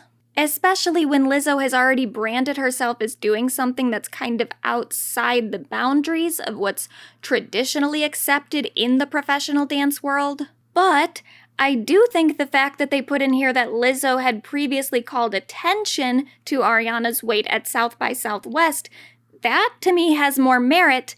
And so I'm a little frustrated with the way that this is written, because I'm like, okay, well, what did she say? You just said that she made a comment calling attention to her weight gain, but like, what was the comment? How was it said? Like, I don't understand why there's not more detail here, because I think that if Ariana got that impression, there must have been other things that led up to that moment that would make her think that that's the question Lizzo was asking her. So what were those things? And then I'm similarly frustrated with how a different part of this complaint is written in relation to sexual harassment. So it really briefly goes into problems that the dancers were having with the bus drivers of the tour. It says, while on tour with Lizzo, Ms. Williams accidentally brushed up against one of the tour bus drivers. The driver responded by saying, "You can back up on me," again, implying Ms. Williams' accidental touch gave him sexual gratification. A different driver was known for playing sexually explicit songs on the tour bus. These interactions made the dance cast incredibly uncomfortable and feared for their safety. Ms. Davis and Ms. Rodriguez reported the driver's inappropriate behavior to BGBT management on multiple occasions, but BGBT never did anything to protect the dancers. Management merely questioned whether the drivers were drunk and or driving safely and did nothing to make the dancers feel any safer than they did prior to reporting the bus driver's behavior. After several reports made by Ms. Davis and Ms. Rodriguez, management began denying ever hearing about drivers' inappropriate behavior. So again, it's like, I just need more detail here, because the thing about the bus driver saying you can back up on me anytime or whatever, that to me seems like a problem, you know? That's a specific quote. I understand the sexual connotation to it. I get how that is sexual harassment. But then when it goes into, and a different bus driver would play sexually explicit songs on the tour bus, it's like, okay, you're touring for Lizzo, who does also have some sexually explicit lyrics, and in that Amazon Prime show that Ariana and Crystal were in, I don't remember if Crystal was in this part, I think she was, because it's toward the beginning, they do a dance routine to Cardi B's, what's the song called? Up. And while they played, at one point when they showed the dancers, they played like a more clean version than the explicit version. I have to imagine that they probably were rehearsing with the explicit version. So like, they're in an environment where I I think they are going to be expected to hear some explicit lyrics from time to time. And I understand that if you're on a bus with someone who's already been sexually harassing you and it's already a really sexually charged environment, then that would change the context of it, where, you know, just being on a bus with people that you trust and feel comfortable with and they're playing sexually explicit songs, then that's whatever. But being on a bus with someone who is already making you uncomfortable, it completely changes the dynamic and makes you even more uncomfortable. Like, I get that. But there's no additional details in here as to why that bus driver would be making them uncomfortable separately from the songs. Because it's the first driver who said the thing about Crystal accidentally touching him, and then the different driver who's playing the sexually explicit songs. Like, I do trust that there is more detail here, that there are more instances of inappropriate behavior from these bus drivers, because it straight up says that Ariana and Noelle reported the bus driver's inappropriate behavior multiple times. So what were they reporting? What specifically was in those reports? But so then there are other things in here that make the sexually charged environment a little bit more clear. So one of the incidents it talks about is when Lizzo and the dancers were in Amsterdam. It says that after the show, Lizzo invited the dancers out with her for a night on the town. And it says the invitations were not unusual and attendance was not mandatory, but it was well known that dance cast members were expected to endear themselves to Lizzo. Lizzo often mentioned that she had eyes and ears everywhere and only wanted good people with good energy around her. And for the record, in the Amazon Prime show, she does specifically say that she has eyes and ears everywhere. So I do definitely see credence to that allegation. And then it says, those who attended after-party events Lizzo planned were often favored, selected to perform with Lizzo at shows outside of regularly scheduled tour dates, and were widely considered to enjoy greater job security. Again, I would just like a little bit more detail about that.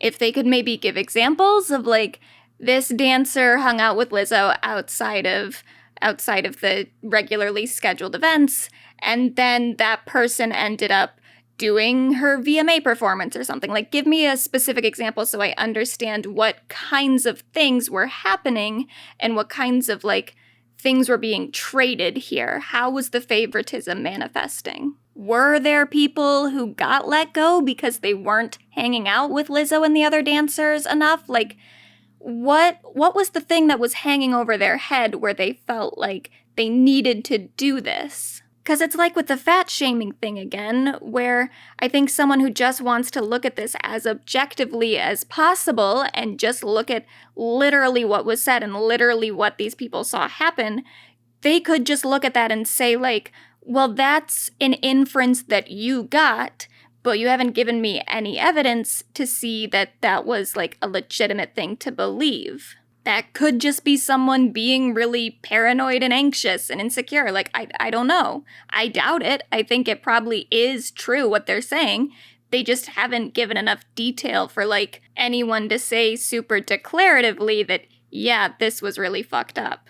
But whatever, regardless of the circumstances that led to them feeling like they needed to go along with this night on the town in Amsterdam, what happened that night is still just kind of objectively bad if it happened the way that this lawsuit is outlining that it happened. So it says the main event of the night was a club called Bananen Bar, where patrons are allowed to interact with completely nude performers. Now, the interesting thing is, it wasn't prior to this event that's outlined in the lawsuit, because it was from, like, 2019, this interview, but there is a radio interview where Lizzo specifically asks the host, who I think it's from Amsterdam, I think that's where she is doing the interview. She asks him about this bar, about Bananen Bar. But I'm trying to go to the show where you eat the banana out the pussy. Which one is that? This is the banana bar. Well, that's the banana bar? Yeah, you and they have the banana bar. in the coochie? And ping pong balls. And you have to go. Yes. And That's what I want to do. Then you have to eat it. I need my potassium, if you know what I'm saying. My potassium.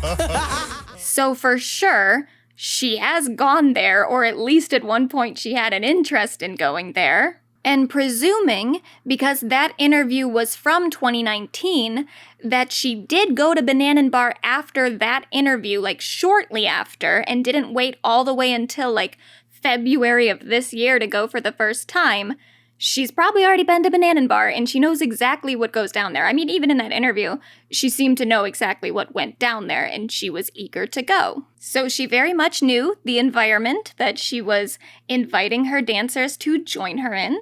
And I'm not trying to argue that there need to be these like super clear divisions between like professional and personal business. There do need to be boundaries, but I get absolutely that when you're on tour with a band and with dancers and with a crew, like you're all traveling together, you're all working very closely together, there are gonna be like personal bonds that form. And I think it's totally fine if an artist actually just like makes friends with their dancers and they go out and they party with them in between shows. Like that's totally okay as long as there's still an acknowledgement of like the power imbalance there, and as long as it's pretty clear to everyone involved that a dancer or any other sort of like crew member or employee not being best friends with the artist isn't going to affect their employment. And this is why there really should be like unions and stuff involved, because you just kind of need other third-party entities to be able to put up safeguards in situations like this.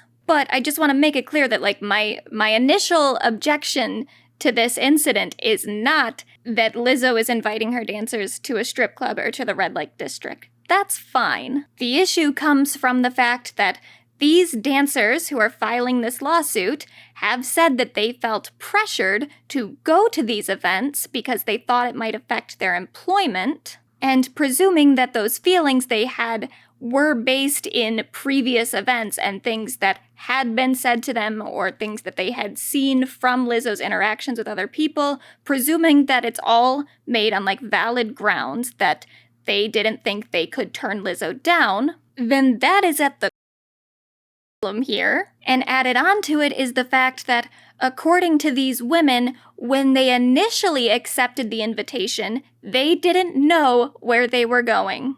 And when you're taking someone to a strip club with you, whether or not it's your employee, even if it's just your friend, you should probably make it pretty clear what they're gonna walk into. Or even in this instance, just don't invite specific people that you think might be uncomfortable with it, which I don't know like the exact timeline of everything that happened, but from reading this complaint, I get the feeling that Lizzo and other people in that dance team would have already caught on to the fact that Ariana specifically is not super comfortable in really sexual environments. Like, she didn't want to do the nude photo shoot. We'll get into it in a second, but she's also a virgin, which seems to have been known amongst the crew. Her and Noelle were putting in complaints about the bus drivers on the tour, assuming that those reports made to management are similar to the ones made in this complaint. Then I assume that they even mentioned the fact that the bus drivers were playing sexually explicit songs. So why do you think that those people want to go to a strip club with you where people are going to be eating bananas out of vaginas? It doesn't really seem like their vibe, does it? So the lawsuit says, Lizzo began inviting cast members to take turns touching the nude performers, catching dildos launched from the performers' vaginas, and eating bananas protruding from the performers' vaginas. I do feel like there's maybe a different word to use in a legal document than dildo, but, you know, point taken. I think to say that this is a sexually charged environment would be an understatement. So for Lizzo to even think about inviting a woman who she knows isn't really comfortable being naked in front of other people, who is a virgin, who has made complaints about bus drivers playing sexually explicit songs, like, that is not the person who needs to be in this environment in the first place. And maybe you could write that off as an oversight that, like, oh, she didn't realize, because really it wasn't her that directly invited the dancers. It was one of the other dancers who I guess is like Lizzo's favorite, is how it's kind of portrayed in this suit. The other dancer went around being like, hey, Lizzo wants us all to go out tonight. Can I get a head count? And then the girls said yes. And then once they realized that they were going to a club where they were gonna be pressured into eating bananas out of people's vaginas, or maybe if they weren't pressured, they were probably going to watch other people eating bananas out of people's vaginas. They tried to say like, oh, actually, we don't want to go. And then that other dancer was like, well, too late. I already told Lizzo you're coming, so you have to come. So like maybe you could say Lizzo didn't realize that Ariana specifically had been invited, even if she got the head count. Maybe she just got a number, and or maybe there was some sort of like miscommunication or something. Like, I don't know. Maybe it was an oversight that we took the virgin to a strip club where people launch dildos out of their vaginas. But that definitely doesn't seem to be the case, because while they were at the strip club, Lizzo allegedly started encouraging Ariana to touch the breasts of the nude performers. So, not an oversight, possibly incredibly intentional. I can't completely just speculate into what was happening in Lizzo's brain at the time, but from the way that this is portrayed in this lawsuit, I am getting kind of an impression that she enjoyed doing this to Ariana specifically because she's so kind of chaste and inexperienced in sexuality. I don't know if Lizzo got some sort of like sexual gratification from it herself, or if she just thought that it was funny to put Ariana in that situation, but it says, Lizzo began leading a chant goading Ms. Davis. Ms. Davis said 3 times loud enough for all to hear, "I'm good," expressing her desire not to touch the performer. The chant grew louder and more strident, demanding a visibly uncomfortable Ms. Davis to engage with the performer. Ms. Davis reiterated her discomfort, saying, "I'd rather not because I'm cool here in the corner." Finally, the chorus became overwhelming, and a mortified Ms. Davis acquiesced in an attempt to bring an end to the chants. After Ms. Davis briefly touched the performer's breasts, the group burst into laughter. Ms. Davis abashedly laughed along, trying to hide how uncomfortable this interaction made her. Her efforts to conceal her discomfort were apparently unsuccessful, as on separate occasions, BGBT management in attendance, as well as Lizzo's security team, asked Ms. Davis if she was okay. Ms. Davis replied kind of to one request and no to the other. And that's super interesting to me, especially because I'll talk about it after I kind of get through the lawsuit a little bit more, but Lizzo is pretty much just fighting all of these allegations and saying that these women are like making this up and yada yada. But it sounds like there was witnesses, and we don't have any sort of other witness statements at the moment, but I have a feeling that other people may want to come on record and say, like, no, I saw this happen, and the way that Ariana described it is accurate. I don't know.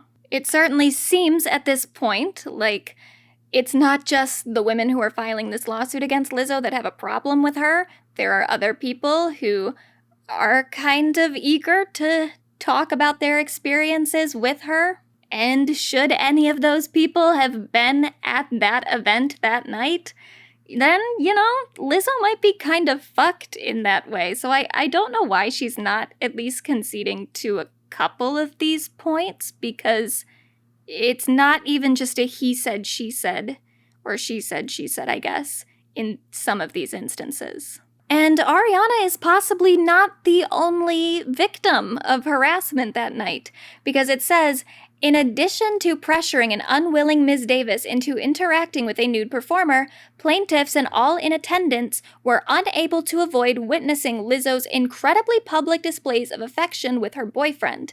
At one point, the couple exuberantly took Shanta, who is she's that dancer that is like Lizzo's fave, her bestie, and 2 members of the band which performed with Lizzo on tour, to a back room before returning sometime later. Now again, incredibly sparse details here. I get the impression that what this is trying to say is that Lizzo might have been engaging in some sort of sexual act with other members of her band, or also her other dancer. Like, I don't know. The fact that it sets this up as like there were incredibly public displays of sexual affection with Lizzo's boyfriend, and then at one point the couple took one of the dancers and two members of the band to a back room in this strip club. Like, I feel like the two options there are they were doing drugs or they were having some sort of sexual interaction, and maybe both. And now maybe everyone was completely consenting to that, and that's their business, that's fine. But for sure, if Lizzo is pressuring people into doing things like touching a nude performer's breast when that person isn't comfortable doing that, then it's not outside the question that maybe some of these other instances that involved other members of her crew was similarly a little fucked in terms of the power dynamics, in the very least. I don't know, though.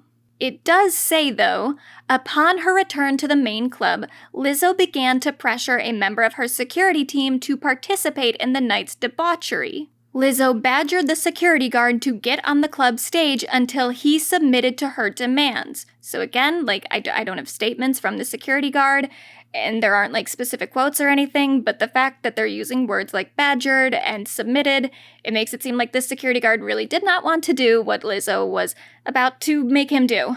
Because then it says, when he got on stage, his pants were pulled down, exposing his buttocks. I don't know why it's so funny to me that this lawsuit included the word dildo, but then can't just say like his butt or even his behind or something, like his buttocks. Anyway, Lizzo then began yelling, "Take it off," while a club performer hit the security guard with whips. Plaintiffs were aghast with how little regard Lizzo showed for the bodily autonomy of her employees and those around her, especially in the presence of many people whom she employed.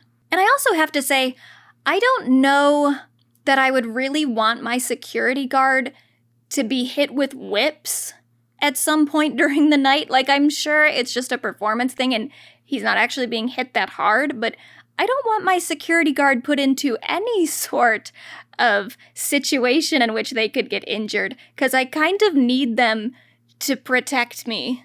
And also, to that point, I don't know that I want my security guard to have any sort of dislike for me, because then that might make them kind of hesitate in any sort of dangerous situation if I'm the girl who made them show their bare ass in front of a group of people that they work with when they didn't want to. Like, that's not what I want my security guard to think of me. Because again, he needs to protect me. I want him to like me and care about my physical safety. It's like when you're rude to the people making your food.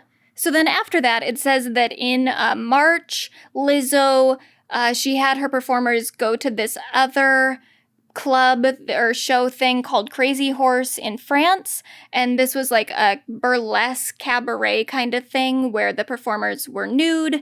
And it does say, while the show at Crazy Horse was artful and nowhere near as uncomfortable as their outing to Banana Bar, plaintiffs were shocked that Lizzo would conceal the nature of the event from them, robbing them of the choice not to participate. Because I guess Lizzo didn't tell them that they were going to another event in which there would be nudity. And I've seen some people kind of shitting on the women for this claim that, you know, it was just like a cabaret thing, it was artsy, don't be such a prude. And like, I kind of get that, but not in context. Like, first of all, this happened after the Banana Bar thing, so I think for them to be confronted with other performers' nude bodies at this point, it might just be kind of like, fuck, not again. And it also specifically says in here that Lizzo invited them to this performance and said that she wanted the dancers to watch it and learn something and be inspired by the performance. And given the whole thing with like the nude photo shoot in the Amazon Prime show and the very sexually charged environment here, I think even just that wording, like I want you to watch this and be inspired, I'd be like, inspired to do what? Inspired to take my clothes off? No thank you, Lizzo. To be super charitable here, though, this could have just been, like, a complete oversight. Like, it says that Lizzo failed to tell them that they were going to a nude cabaret bar, and it even says the thing about her concealing that truth from them, but it really might have just been that she didn't think about it. Not that she was very deliberately hiding it. Maybe if there were some other indicators here that they asked about the show and what it entailed, which maybe they did, especially after the banana bar thing. Maybe they did kind of inquire into, like, what are we walking into at this point? And then if she didn't tell them what it was, then yeah, okay, that's kind of weird. But it really could have just been something as innocent as, like, oh, I want to go to this cabaret thing and I want to bring my dancers.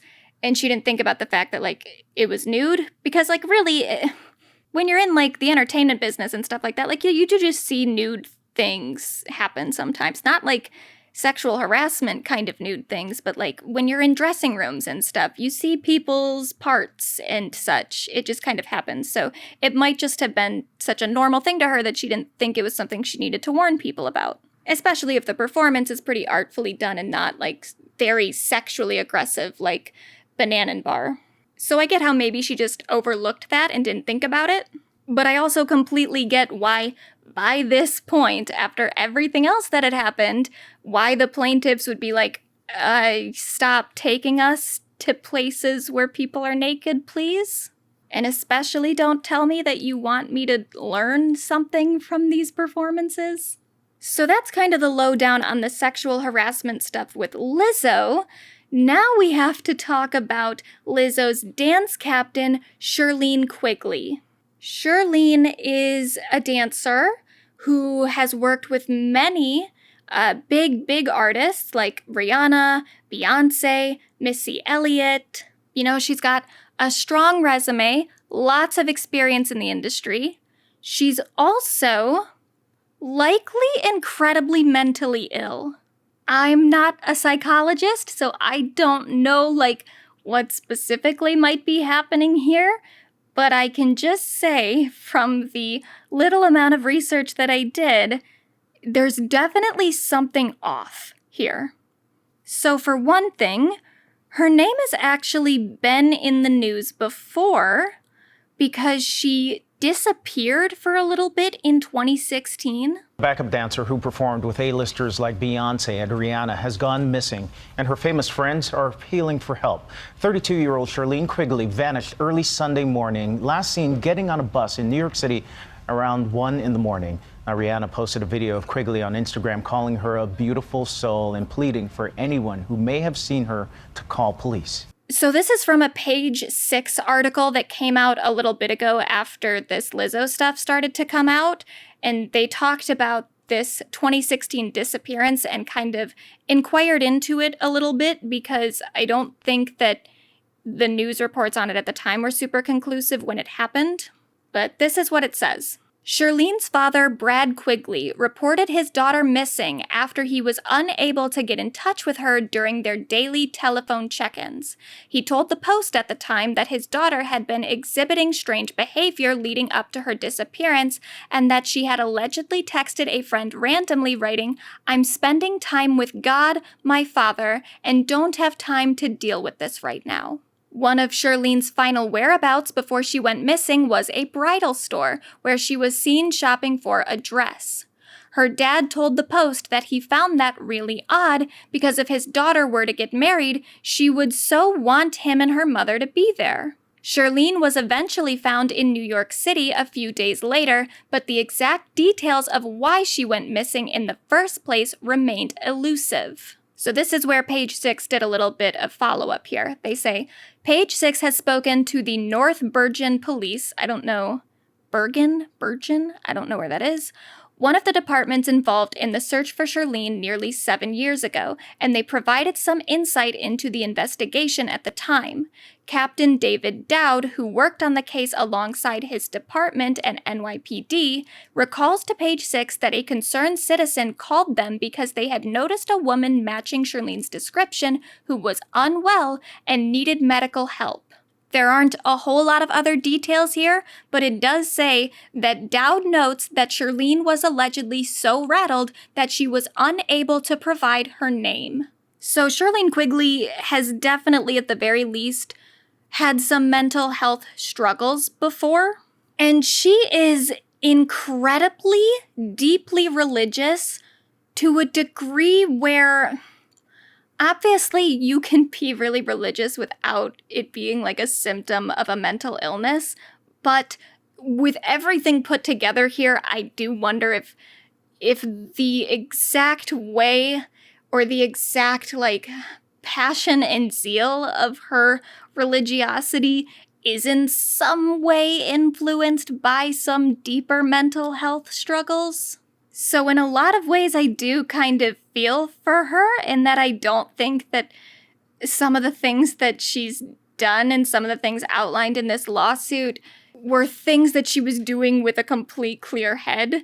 But I don't think that she really should have been put into a position of power over these other dancers, because the things she's doing, allegedly, are really just not okay. So it says, Ms. Quigley was not only vocal about her religious belief, but took every opportunity to proselytize to any and all in her presence, regardless of protestations. Or protestations, I don't know exactly how you would pronounce that. But I 100% believe this, because not only is like every part of Shirlene's public-facing life revolved around her religion. Like if you go to her website, if you go to her social media, any of it, all she talks about is Jesus. So I totally buy the idea that that's all she talks about when she's working with people too. Especially because if you go to her Instagram, there's a post from 7 weeks ago that it's like a video of Margot Robbie doing like the little hand heart thing, and the caption says, "Me telling everyone at work Jesus loves them." And then the caption that Shirlene puts on it is, "On and off stage, hashtag tour life, hashtag Christians at work be like, hashtag Jesus loves you." So like that to me kind of looks almost like an admission of like, yeah, I tell everyone at work about my religious faith and how they should believe in that. And then it says, Ms. Quigley took particular interest in Ms. Davis and regularly preached at Ms. Davis about what Ms. Quigley believed to be a shared Christian identity.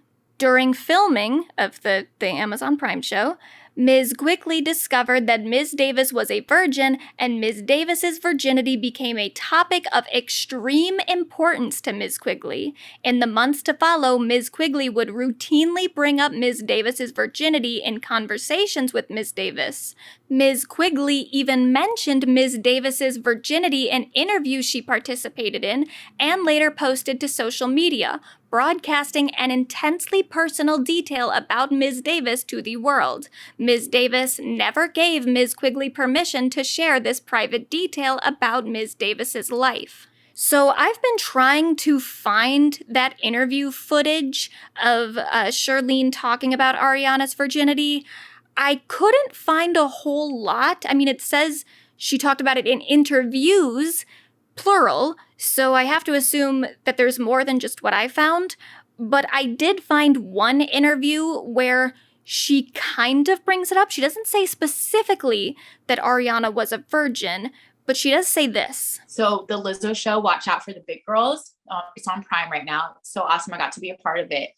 There was a girl, she's one of my favorites on the show. And in real life, her name's Ariana. And they had a nude photo shoot. Okay. And listen, let's just keep it 100. Ariana, this is like her first big opportunity. And being a bigger girl, it's already hard. Like it's hard. It's hard. So in that moment, most girls would have just said, yes, I'll do whatever, because this is TV shows. It's like, you know, making the band, all this stuff. Like if I say no, they'll probably cut me on the TV show. And she was like, because of my beliefs, I believe that being naked is supposed to be for like your wedding night. I want to cry, because to me, that girl's way more brave than I am. Because I have a resume. When I said no, she didn't have no resume. She said, I don't feel comfortable. And what did Lizzo's team do? Because they do have beautiful hearts, and that's her tribe. Ariana is part of our tribe. Like there was nothing in no demon, no nothing could stop the plans that God had for her life. And they said, okay, mama, you can wear a nude bra and a nude underwear. So then the lawsuit says Ms. Quigley continued to preach at everyone in her surroundings, especially about her beliefs regarding Christianity and sexuality. Ms. Quigley often made comments deriding people who engaged in premarital sex, knowing that some members of the dance cast did not share her views. Ms. Quigley also had a party trick in which she would simulate oral sex on a banana in front of the rest of the dance cast. Poor fucking bananas really did not ask to be involved in this thing to this degree. Like, why are there so many mentions of bananas? And it says, these instances were always unprompted and made plaintiffs uncomfortable. And oh my God, I want to know so badly, what the fuck leads up to her doing this? Like, are they all just, like, sitting around talking casually, and then suddenly she's like, hey, guys, look at this. Like, why? Why does she do this? How does it happen? And why are there always bananas? Like, for this to have happened on multiple occasions, that makes me believe that there were just bananas around all the time. How else would she continuously do this? Did she keep bananas around just to do this? Or was it something like if they went to a hotel and she saw like a fruit basket with bananas in it, was she immediately like, oh hell yeah, I gotta fillet this banana? Can you imagine the like trauma these women probably have around bananas at this point? 'Cause for at least like a short portion of their life, every time there was a banana around them, something went awry. But then it goes on, and it gets even, like, which is fucking worse. I don't even know. I don't know if it's worse. I think it maybe is, like, an equal amount of just stop doing this. It says, Ms. Quigley's sexually inappropriate behavior did not stop at faux fellatio. Despite her staunch belief in opposition to premarital sex, she had no problem sharing her masturbatory habits with the dance cast, often stating things to the effect of, masturbating is against my religion, but today I had an oopsie. And okay, first, I'm not religious, but is masturbation a sin? I really didn't think so, but I don't know. I guess maybe it would like depend on the denomination, but I don't really see the problem. I don't see why God would care.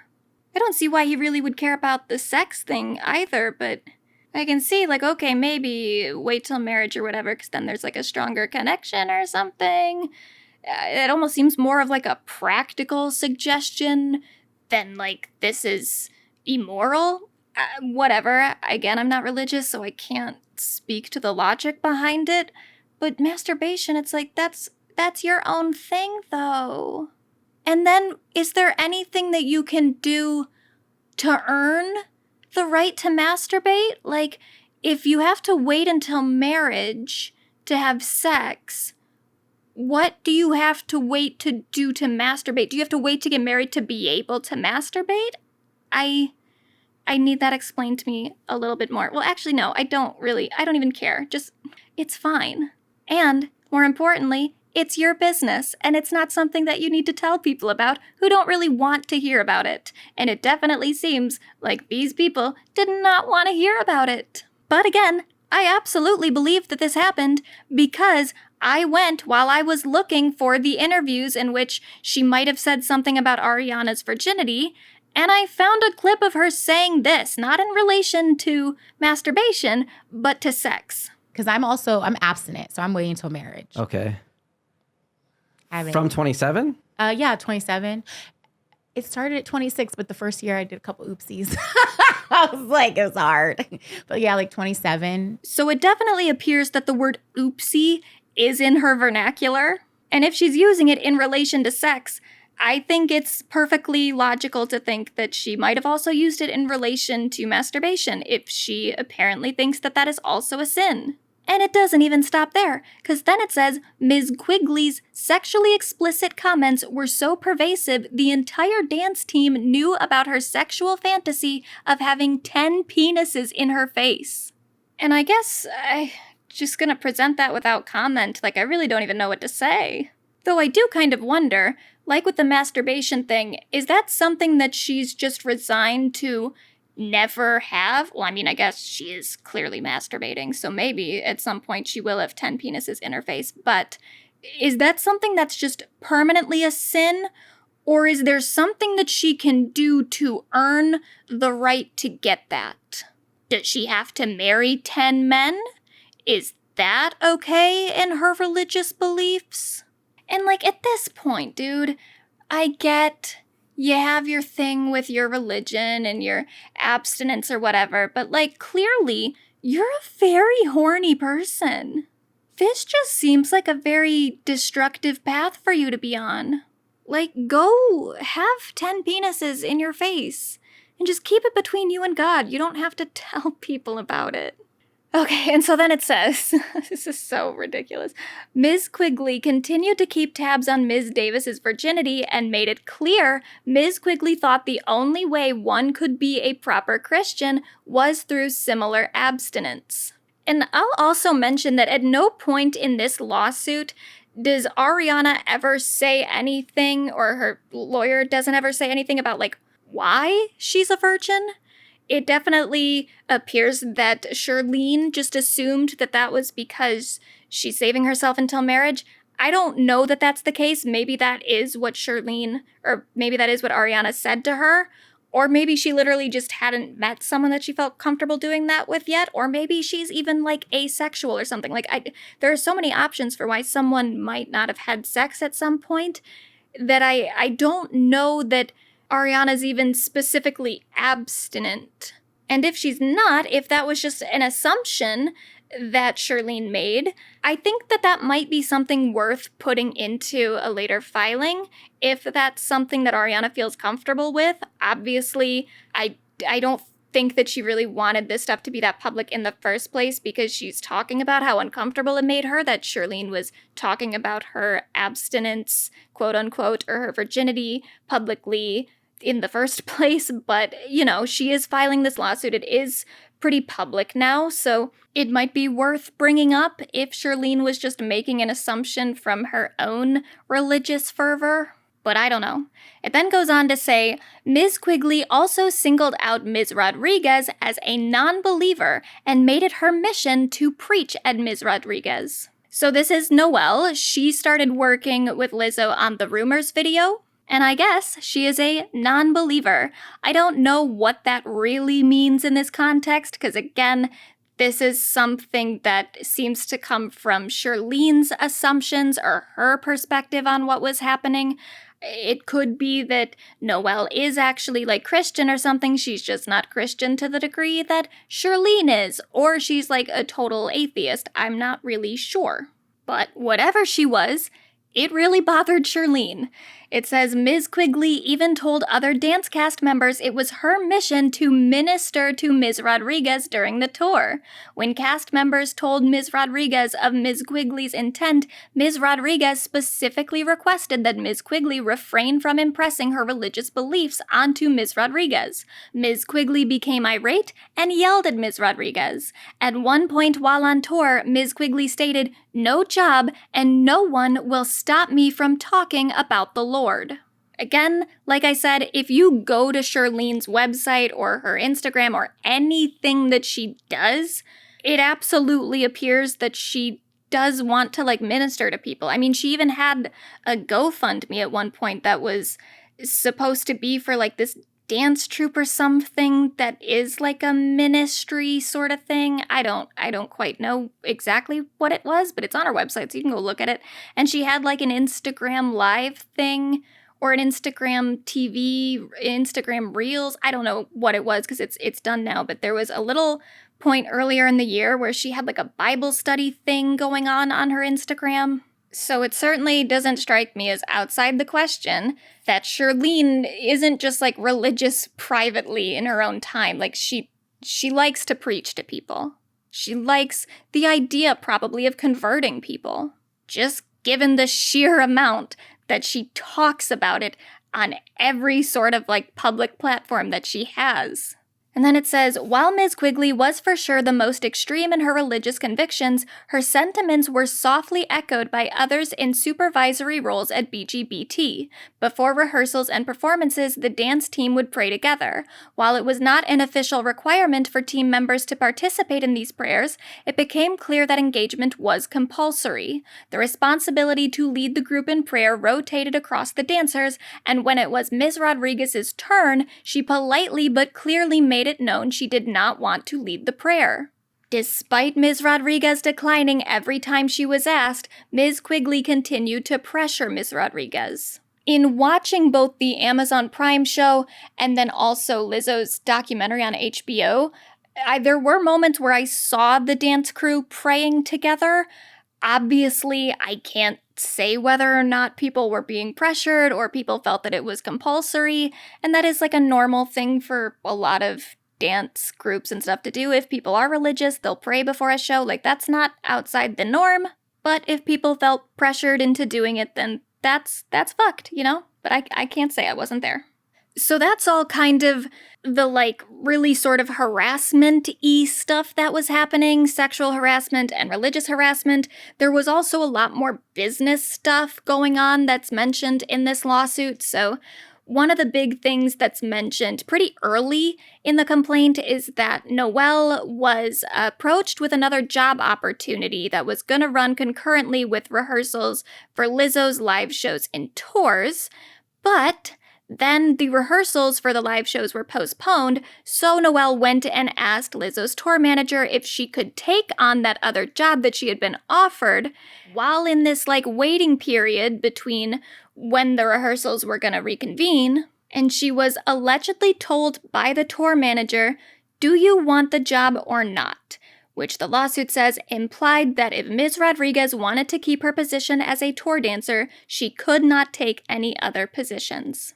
And so the complaint talks about the dancers often being put on a soft hold, which meant that while they weren't actually rehearsing or touring with Lizzo, they were still just expected to not take any other jobs and just wait until Lizzo needed them for something.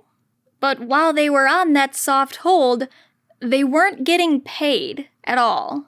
It says, the dancers then learned that the musicians and other members of the tour were on a retainer in which they were paid a portion of their tour rate while on break from tour in exchange for not taking other jobs. Plaintiffs and their team members started discussing among themselves how they would negotiate for a retainer of their own. Making matters more stressful, plaintiffs and the dance cast were only ever given 2 weeks advance notice that they were booked for tour performances. This lack of notice placed plaintiffs in a sort of purgatory, not knowing whether they should start looking for other jobs or to wait for Lizzo's performances to resume.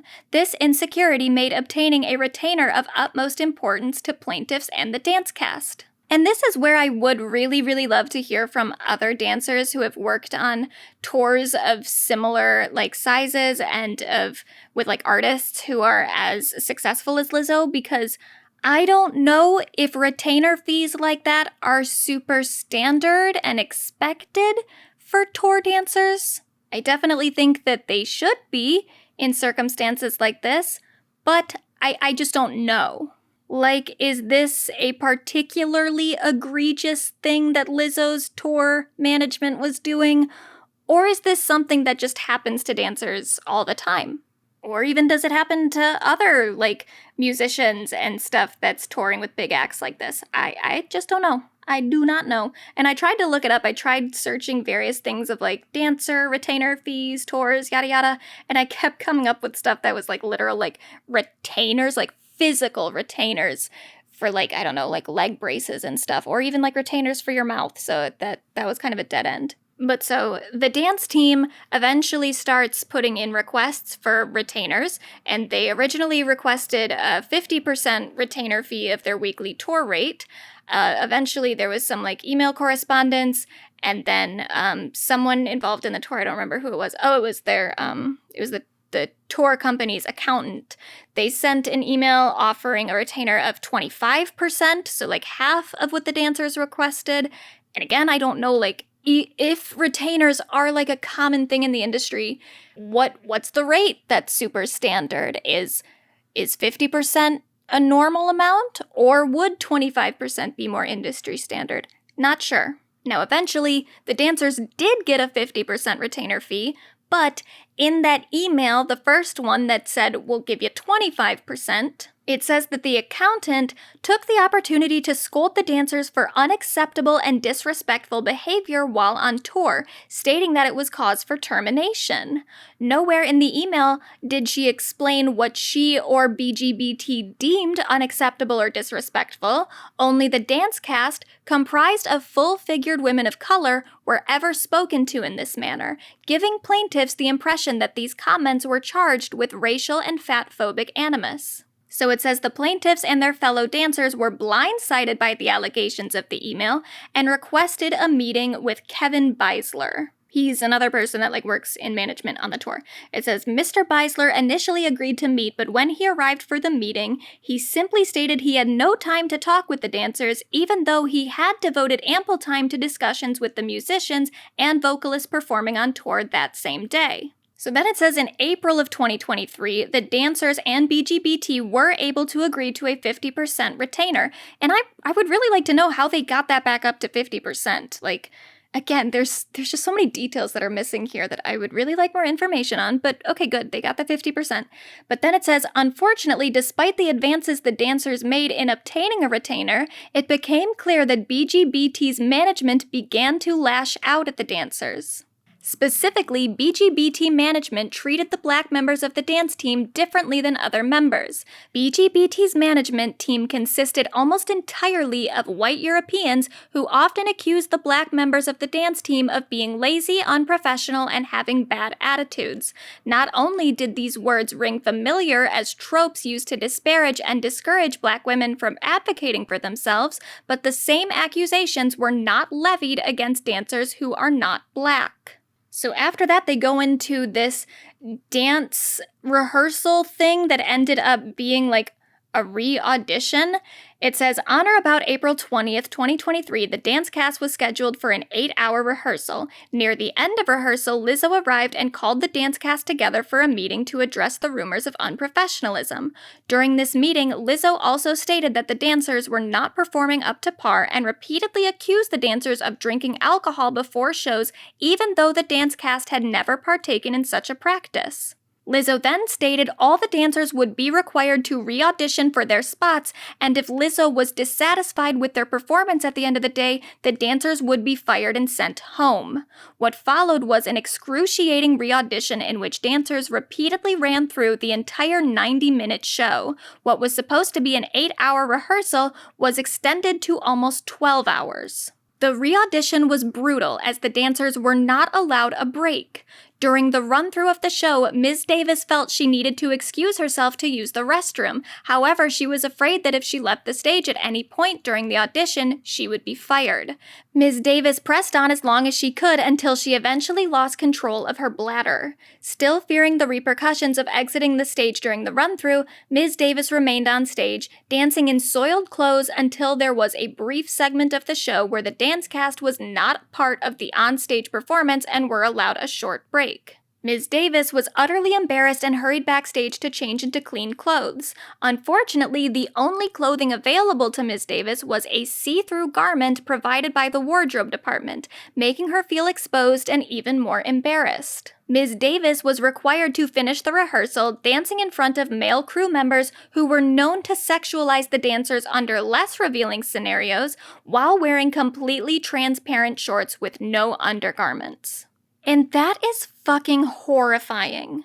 I'm, again, a little frustrated with the lack of detail here in terms of dancing in front of male crew members who were known to sexualize the dancers under less revealing scenarios. Which ones? Please, give me details. Tell me why they felt that way.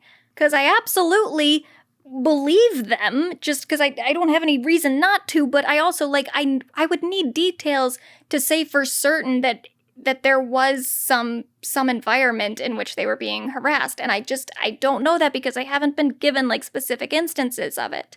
But even without that, even if it was a completely, loving and accepting environment in terms of the crew members being supportive and not creepy and weird with the dancers, having to perform with, pretty much your whole, like, ass and pussy out because you're wearing see-through shorts with nothing underneath. Like, that's terrible. Ugh, and I bet she kind of smelled like pee, too. That would suck. Poor girl. And, like, how do you do that, too? As one of the people in a position of power on that day, how do you see one of your dancers peeing themselves because they're so afraid of you? And you're just like, whatever, put on some see-through shorts with no underwear and get your ass back up here. Like, that's so fucked up. That is, like, no empathy whatsoever. I feel like that moment in itself would make you step back and be like, oh my God, what environment am I creating where someone is so afraid of me that they don't go to the bathroom when they need to? Like, ugh, what the fuck was happening there? So then the next day, it says Lizzo called another meeting with the dance cast to reiterate that none of their jobs were safe. Once again, Lizzo mentioned that drinking alcohol before the shows was prohibited. As this accusation was not based in any sort of reality, Ms. Williams raised her hand and asked to speak. Ms. Williams went on to rebut Lizzo's accusation of drinking on the job, stating that the dancers had never drank alcohol prior to shows. Ms. Quigley immediately supported Ms. Williams, confirming that the dancers had never drank before shows. And so, like, obviously I can't fucking say, like, I wasn't there, I don't know who was drinking and who wasn't, but I do think it's significant that even Shirlene was like, no, that didn't happen. But it says, Lizzo mockingly responded, well, if you're not, then good for y'all. Then stated that maybe the accusations of drinking before shows were on account of the dancers' poor performance. So, yet again, I can't say for sure what was happening in Lizzo's head at the time or anyone who was working on that tour, but it does feel, just from the timeline of events and how this is all laid out in the lawsuit, which, you know, they're allegations, so we don't know what is or what isn't true, but supposing all of this is factual, what it seems like is happening here is that they got this retainer fee, they now have to be paid even when they're not working, and so Lizzo and other people on the management team at Big Girl Touring Company or whatever it is, they're like, fuck, we gotta get rid of these bitches.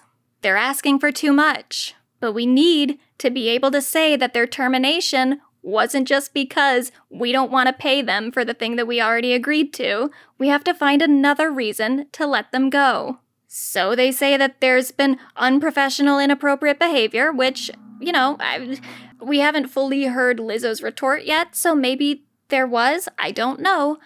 But that doesn't seem to fully stick, so then they go to, you've all been drinking before the shows. And then even Shirlene, who's a part of this lawsuit, says no, that they weren't drinking. And who knows, maybe Shirlene will come out and say that she actually never said that at the time. I'm not sure. But according to these allegations, in that moment she did stick up for them and said they weren't drinking.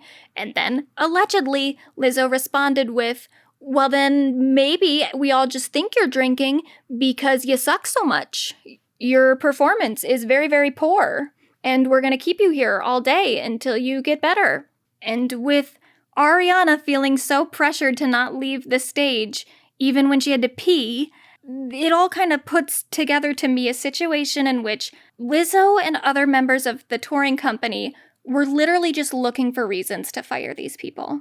They were making the conditions so torturous and ridiculous that either these people would quit and they would have no culpability in it, or they would do something that they could say, that they could put down on a piece of paper as like, oh yeah, that's the reason that we fired them. It wasn't because they wanted a retainer fee, it was because of this.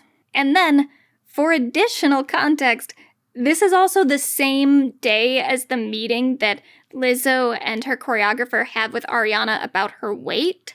So was that another reason that they were just finding that they could let someone go? You know, not saying that it was specifically about her weight, but that she wasn't as committed as she had been before, and you could see that with her gaining weight. Like, I don't know.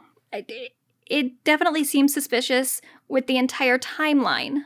And maybe another reason, too, that the whole fat phobia thing is a little beside the point, because even in this scenario, I don't know that Lizzo's comments, presuming they were about Ariana's weight, were really that motivated by her being fat phobic. so much as they were just motivated by her needing a reason to let someone go. And then a couple days after that, it says, on or about April 26, 2023, Ms. Williams was terminated in the lobby of the hotel the dancers were staying at, under the guise of budget cuts. Ms. Williams was the only dancer to get fired that day. Stunned, Ms. Williams asked to speak to Lizzo. She was told Lizzo isn't the best with these things, and she has a lot going on. Undeterred, Ms. Williams continued to ask to speak to Lizzo until the tour manager stated, Ms. Williams does not have the best attitude at times and comes across as snarky. Ms. Rodriguez then spoke to the tour manager expressing disagreement with the decision to publicly terminate Ms. Williams, to which the manager responded that it had to be done and stated, we've never had any problems with you. And to be clear here, Noelle Rodriguez is not black, so this is kind of a part of the claims that the black dancers were being talked to and were being accused of things that the non-black dancers were not. So, the tour manager, I keep just saying tour manager because I honestly don't know how to say her last name. It's Ms. Gugliotta. But she said that Crystal Williams doesn't have the best attitude at times and comes across as snarky, whereas Noelle Rodriguez, who is not a black woman, doesn't have that problem. They've never had any issues with her, but they've had issues with Crystal, who is black. So, who's to say? Maybe Crystal does have an attitude problem. I don't know. But it definitely does look a little weird when one person is being accused of it, and then another person, while sticking up for that person, is being reassured, like, well, we don't have any issues with you, so. And it also just seems like a way to tell someone, like, stay in your lane, don't stick up for this other dancer, or else maybe we will have some issues with you. But whatever. I do have some questions here about the entire firing incident, because it says it happened in the hotel lobby, but it didn't say. I mean, it says later on in front of the entire dance cast, and I'm just curious about that. Like, what happened leading up to that? Were they all together? And then while just literally in front of everyone, then Crystal was fired? Or was it more like other people were just kind of in the hotel going in and out, going to their rooms and stuff while she was being fired in the lobby? And so while people were like walking by, they saw it. Like, I don't quite get the literal setting of what happened.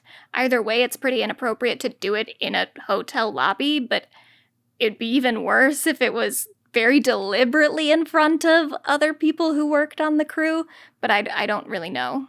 Anyway, though, the day after that, it says all the dancers were called into a meeting with Lizzo to discuss notes on how they had been dancing. Prior to discussing performances, Lizzo addressed Ms. Williams being fired.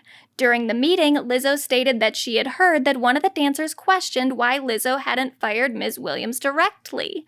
Lizzo repeatedly demanded to know who questioned her decision to fire Ms. Williams, and once again reminded the dance cast that she had eyes and ears everywhere. Lizzo also stated her preference that the dance cast refrain from socializing with Ms. Williams before Ms. Williams left New Orleans, where the tour was performing that night. And that's just absolutely fucked up, because like I said earlier, kind of defending Lizzo by even going to a strip club with her dancers in the first place, like, you're on tour together, you're making emotional human connections with people. Those people are probably like friends or friendly with Crystal in some way, at least maybe a couple of them. You can't ask them to just stop socializing with her anymore just because she doesn't work on the tour. They have private relationships with one another. That's just not really any of your business unless it starts interfering with work. Like, maybe if they were literally bringing Crystal along with them on the tour bus, then yeah, that might be a problem. But if they're just socializing with her broadly, fuck off.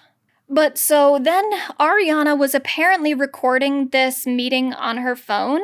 She says that she has an eye condition, which Lizzo and BGBT were aware of, which sometimes makes her become like disoriented in stressful situations. And so she makes audio recordings of stressful interactions so that she can review them later in a less stressful environment. And so for that, I mean, I don't really know what this eye condition is. And I also don't I just don't think that really holds up in terms of you can't really record people without their knowledge, you know? If she didn't tell people that she was recording the meeting, she shouldn't have been recording the meeting, no matter what her intentions were. I get maybe she really was just stressed out, but it could have been that she was trying to, you know, record it and then extort them for something. I don't think that that's what was happening, but I can see that, like, from Lizzo's perspective or something like that, if you found out that someone had recorded a conversation that you didn't realize was being recorded, you would be pretty upset and maybe a little bit worried about what they intended to do with that recording. Now, ideally, you don't do anything on recording that you don't want other people to hear about. But, you know, things can get taken out of context, whatever. And also just in the entertainment industry and whatever, you really don't, you can't record stuff like that. A lot of people who get into those positions have to sign NDAs and stuff because if they're talking about the tour at all, then that's stuff that needs to be kept, like, under wraps. You don't want possible footage of rehearsals going out. So I have to imagine they probably did sign something saying that they weren't gonna record at meetings or rehearsals and stuff, or they weren't even gonna, like, say what happened in these environments without, like, prior clearance from the management. So, okay, sure. Ariana shouldn't have been recording that meeting.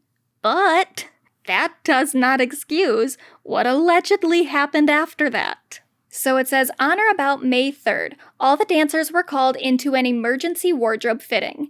As they arrived at this fitting, BGBT management and security were there waiting for the dance cast. Security took each dancer's phone as they entered the room.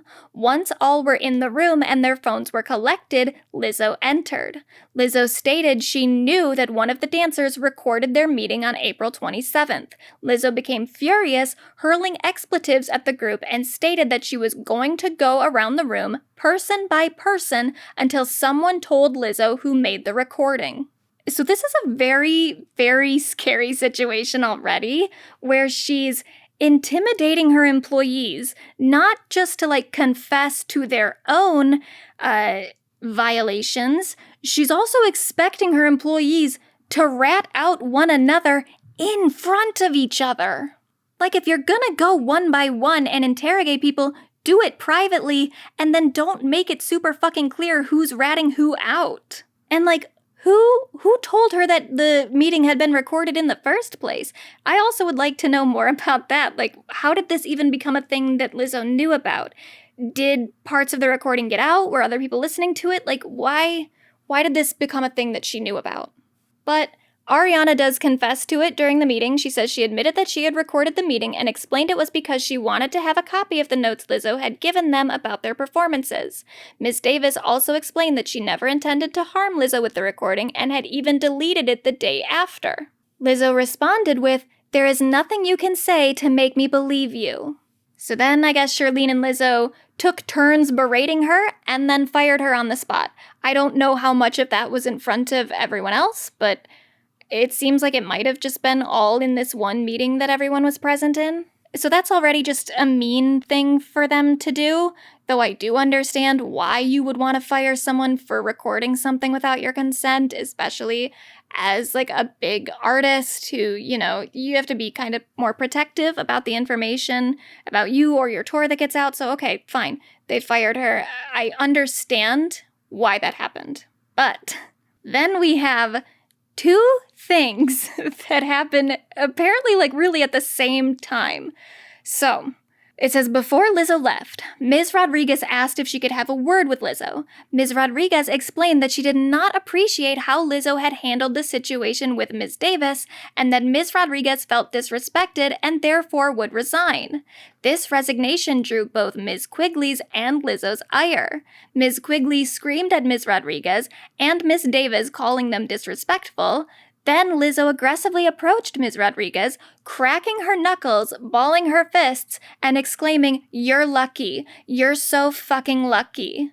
Ms. Rodriguez feared that Lizzo intended to hit her and would have done so if one of the other dancers had not intervened. Neither security nor management did anything to de-escalate the situation. As Lizzo left the room, she raised both her middle fingers and yelled, "Bye, bitch." So this is where I have to go back to that Postmates thing where she said, "She lucky I don't fight no more." I don't know how inclined Lizzo is to violence, but the Postmates thing makes it seem like at least at some point in her past, she did get into physical fights. And this here, where she's saying you're lucky while balling up her fists, and another dancer is literally holding her back, seems like she wanted to start another physical altercation. And in both scenarios, with the Postmates driver and with her dancer, or her former dancer, Noelle, she's telling them that they're lucky, essentially that she didn't kick the shit out of them. So that's not great. And then it says, Ms. Rodriguez then returned to her hotel room escorted by 3 other dancers as they all feared Lizzo may return, trying to hurt Ms. Rodriguez. And I would again love some more details about why they felt that way. Because yes, she balled her fist and stuff and said the whole "you're lucky" thing, but did something else happen in the past that made them think that there was a likelihood she was going to come back and further try to instigate some sort of physical altercation? Because these are 3 dancers who said that according to this, 3 dancers who feared Lizzo may return. Who knows what those other 3 dancers would say if asked? But presuming that that's true, that all of those people did have that fear, then even more people have some sort of reason to fear her, because none of these other 3 dancers are a part of this lawsuit. These are other people, because Crystal is already gone. She was fired days ago, and Ariana is somewhere else completely. She's not one of the 3 dancers escorting Noelle to her hotel room. Instead, she was separated from that group, and it says she was forced to stay behind, detained in the room where the meeting had taken place by a member of Lizzo's security detail, referred to as Robo. Molly Gordon, the special tours co-manager, demanded Ms. Davis let Robo rifle through her files on Ms. Davis's phone and her iCloud while Ms. Gordon watched, even though Ms. Davis had already explained she had deleted the recording days earlier. Ms. Davis was told she was not allowed to leave until her phone had been searched. Ms. Davis was scared and wanted nothing more than to leave the area, and therefore assented to her phone being searched. A thorough search confirmed Ms. Davis's assertion that she had already deleted the recording from her phone. And I don't care if it was on her phone still or not. I'm glad, I guess that says something about her integrity, that it wasn't on her phone anymore, that she did delete it, so she wasn't just trying to use it to, extort Lizzo or something, but, even if it was still on her phone, you just don't have a right to do that. You can maybe take some legal action against her if you say that she recorded you without your knowledge, and you happen to be in, a state at the time where that matters. But at that point, you just don't have a right to go through someone else's phone and delete things from their phone or look at things in their phone, even if they're your employee. That's no.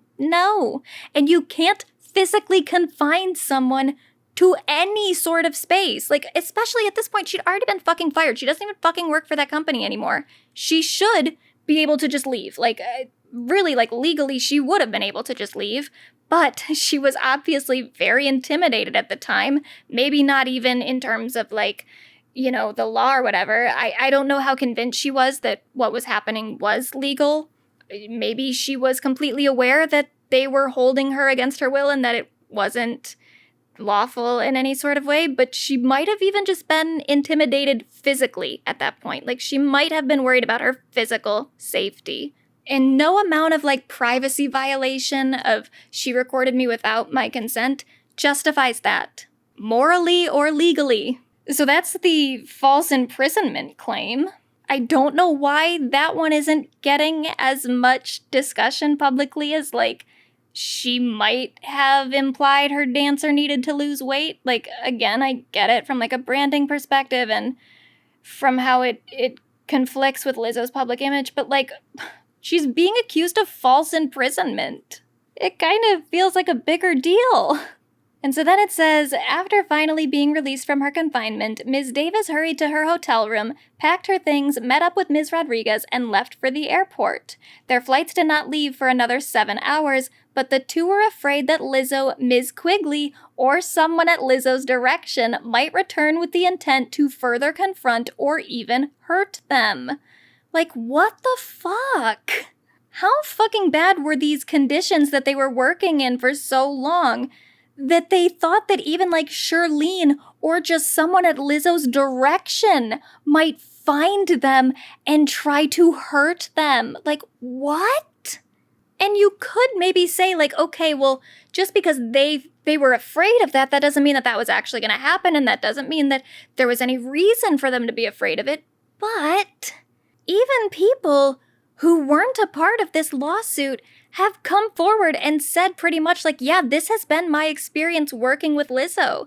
And that's the thing that's so extra damning to me, is that even if you want to make this argument that these women just, they want money or they're too sensitive or something and that's why they're filing this lawsuit, first of all, it is such a pain in the ass to file a lawsuit, and especially against someone as powerful and rich and famous as Lizzo. Like, there's just no reason for these women to go to that trouble if they didn't have like legitimate reason to be pissed off and to be scared and to need some sort of compensation for what they went through. So I hate the fucking thing of like, oh, people just file lawsuits because they want money. It's like, no, it actually like costs a lot of money to file a lawsuit, especially when the person or the entity that you're going up against is a lot richer than you are. Like, you're probably just going to lose money, to be honest, when all is said and done, when it comes to like attorney's fees and stuff. And the risk that you could lose because Lizzo is hiring a super powerful and very successful attorney to defend her. I think the fact that they have taken this risk in the first place already kind of gives some merit to their accusations, because they have so much to lose from doing this and very, very little to gain. But then even outside of that, other dancers who worked for Lizzo are pretty much corroborating these women's stories. So one of her dancers, her former dancers, Courtney Holenquest, she responded with an Instagram story. She says, "For clarification, I'm not a part of the lawsuit, but this was very much my experience, my time there. Big shout out to the dancers who had the courage to bring this to light." Then Lizzo's former creative director, so not even a dancer, but like someone who had a higher position in Lizzo's creative team, Quinn Whitney Wilson, then shared Courtney's Instagram story by reposting that note and then writing on her own story, echoing what Courtney said, "I haven't been a part of that world for around 3 years for a reason. I very much applaud the dancers' courage to bring this to light, and I grieve parts of my own experience. I'd appreciate space to understand my feelings."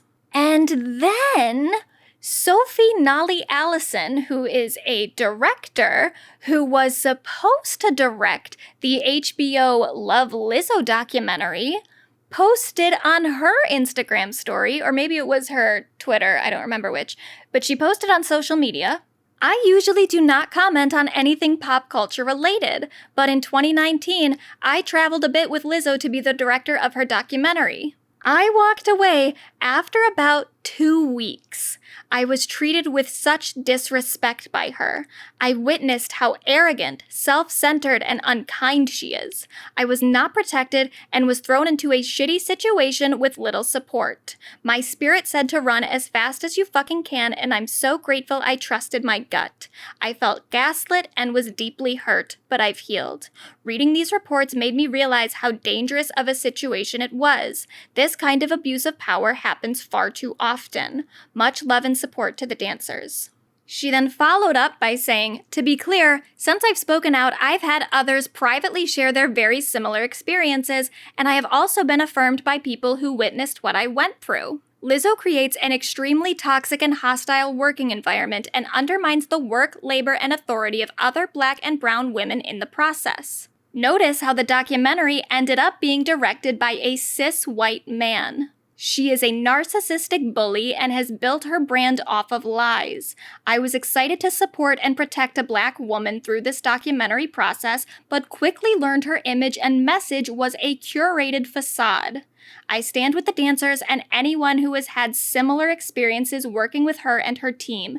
These working conditions are not okay. And so I saw this response before I actually read the lawsuit, and this to me was kind of just what sold me on the fact that Lizzo is probably just a piece of shit. Because not only were her own employees coming out against her, but someone who wasn't even like directly a part of her team, who just was working with her and was working on a documentary about her, even she's like, no, this woman fucking sucks. And that to me is so astounding, because how bad of a person do you have to be that you feel comfortable being shitty to the person who's making a documentary about you?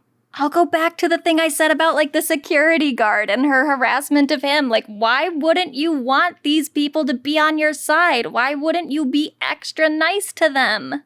Not even for the sake of just being a good person, though that should be reason enough, but also just for like your own self-preservation. If there's anyone I want on my side, it's the people who are paid to protect me and the people who are making media about me. And the fact, too, that this happened within 2 weeks of Sophia working on that project? Like, what? This isn't even like a slow burn kind of buildup of passive-aggressive things. This is like within 2 weeks, she was like, oh, fuck, I gotta get out of here. And good for her. I'm glad that she did. But wow, that must have been a rough environment for her to scare off a filmmaker who went into that situation wanting to portray her in a good light within about 2 weeks. So now, speaking of that documentary, Love Lizzo, which is on HBO if you want to watch it, there was apparently a lawsuit involved in that documentary as well from 14 of Lizzo's dancers. 14 dancers, by the way, that do not involve the 3 people currently suing her. So this is all surrounding a short segment in the documentary where they're rehearsing for, I think, the 2019 VMAs, and the dancers are just having a meeting where they're talking about their experience being like a female plus-sized Black dancer. So they're being very vulnerable, and they're talking about, you know, something that's very personal to them, and they did not know that they were being filmed for a documentary. From how I understand it, from this write-up that the LA Times did, they did know that cameras were there, but I don't think they knew what it was being used for, because at the time they were under a union contract for the VMAs specifically, but they didn't have any sort of contract for this documentary, and I'm not really sure if the documentary was even like greenlit, if that was in the process of being made at the time. So they probably just thought that this was part of the cameras for like the VMAs or something, and because they were under that union contract with the VMAs, they would have had to sign off on the use of that footage. Whereas the documentary was seen as like non-union behind-the-scene footage that they didn't have the rights to use without their consent. You know, like it basically just came down to that. They didn't know that the footage was being used for this documentary, and they basically said through their manager, through their attorney, that they felt exploited by that footage being used without their knowledge or consent.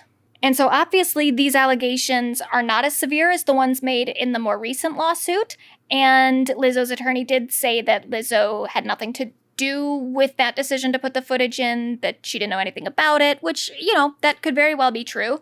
But I do think it says something about the overall disregard for these dancers' feelings and their right to their own bodies, really, and their own privacy and their own right to control their own publicity. If no one who was working on that documentary even thought to tell them that their footage was being used, there was just such a lack of consideration for these women that seems to be kind of a prevalent ongoing issue in Lizzo's company and in her team.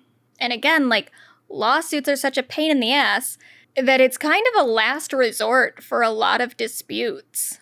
I find it hard to believe that all 14 of these dancers decided that their first thing that they were going to do to solve this issue was to file a lawsuit.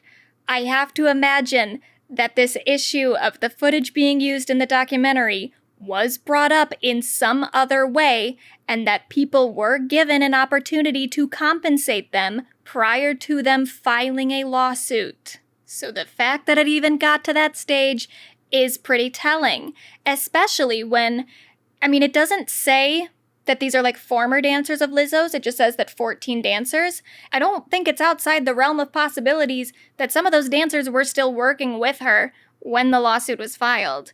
So for them to decide to enter a legal dispute with their own employer, I think probably says something about the relationship. But we're probably never going to get that many details into that situation because eventually they all settled and signed confidentiality agreements in February of this year. So, that's kind of a done issue. But since this new lawsuit has been filed, the plaintiff's attorneys have stated that they've been contacted by at least 6 other people who worked with Lizzo, 6 other dancers, I believe, who worked with Lizzo, who have some statements to make and may even be added to the lawsuit. So it says, some of the claims we are reviewing involve allegations of a sexually charged environment and failure to pay employees and may be actionable, but it is too soon to say. So yeah, this is still an ongoing story. Lizzo has denied the allegations, so I'll just read her Twitter statement, or no, not Twitter, sorry, Instagram. She said, "These last few days have been gut-wrenchingly difficult and overwhelmingly disappointing. My work ethic, morals, and respectfulness have been questioned. My character has been criticized. Usually I choose not to respond to false allegations, but these are as unbelievable as they sound and too outrageous to not be addressed. These sensationalized stories are coming from former employees who have already publicly admitted that they were told their behavior on tour was inappropriate and unprofessional. As an artist, I have always been very passionate about what I do. I take my music and my performances seriously because at the end of the day, I only want to put out the best art that represents me and my fans. With passion comes hard work and high standards. Sometimes I have to make hard decisions, but it's never my intention to make anyone feel uncomfortable or like they aren't valued as an important part of the team. I am not here to be looked at as a victim, but I also know that I am not the villain that people in the media have portrayed me to be in these last few days. I am very open with my sexuality and expressing myself, but I cannot accept or allow people to use that openness to make me out to be something that I am not. There is nothing I take more seriously than the respect we deserve as women in the world. I know what it feels like to be body shamed on a daily basis and would absolutely never criticize or terminate an employee because of their weight. I'm hurt, but I will not let the good work I've done in the world be overshadowed by this. I want to thank everyone who has reached out in support and lifted me up during this difficult time." So a couple things in this post. Number one, the fact that she says they've already publicly admitted that they were told that their behavior on tour was inappropriate and unprofessional. Like, yeah, okay, they were told that, but according to them, they weren't told what they did that was unprofessional. Like, they said that they were accused of that with no sort of specificities. And so to me, if I'm seeing this as they were being told this stuff just so that, if something like this happened, that they could go back and say, like, oh, well, you were told you were being unprofessional. That's why you were fired. It seems like that was something that was said to them in an effort to get ahead of any sort of, lawsuit that they could have filed for unjust termination or whatever, or something like this. That, in the way that it's set up in the lawsuit, already seems like they were being told potential reasons for their termination that were kind of bullshit as a defense mechanism. And so Lizzo bringing it up here in her own defense doesn't look great to me. Because you can say that they were told their behavior was unprofessional and inappropriate all you want. I don't know what they did. And according to them, neither do they. And then to say the thing about I am very open with my sexuality and expressing myself, it's like, it sounds like when someone gets accused of sexual assault or rape and then they try to cover that by saying, no, I was just engaged in a consensual BDSM relationship or something, you know? Like the defense that I think Marilyn Manson gave, and then another defense that I think Armie Hammer gave at some point. It's a way to be like, oh no, I'm not a rapist, I'm just kinky, and you're taking some of my fetishes out of context or something, you know? Like, you can be into BDSM and not assault people. Many people are into BDSM and have never been accused of rape or assault. And you also can be very open with your sexuality and expressing yourself and not drag your dancers to a strip club and make them touch people's breasts when they don't want to. They're just kind of separate things. So that was just like a super gross response, in my opinion.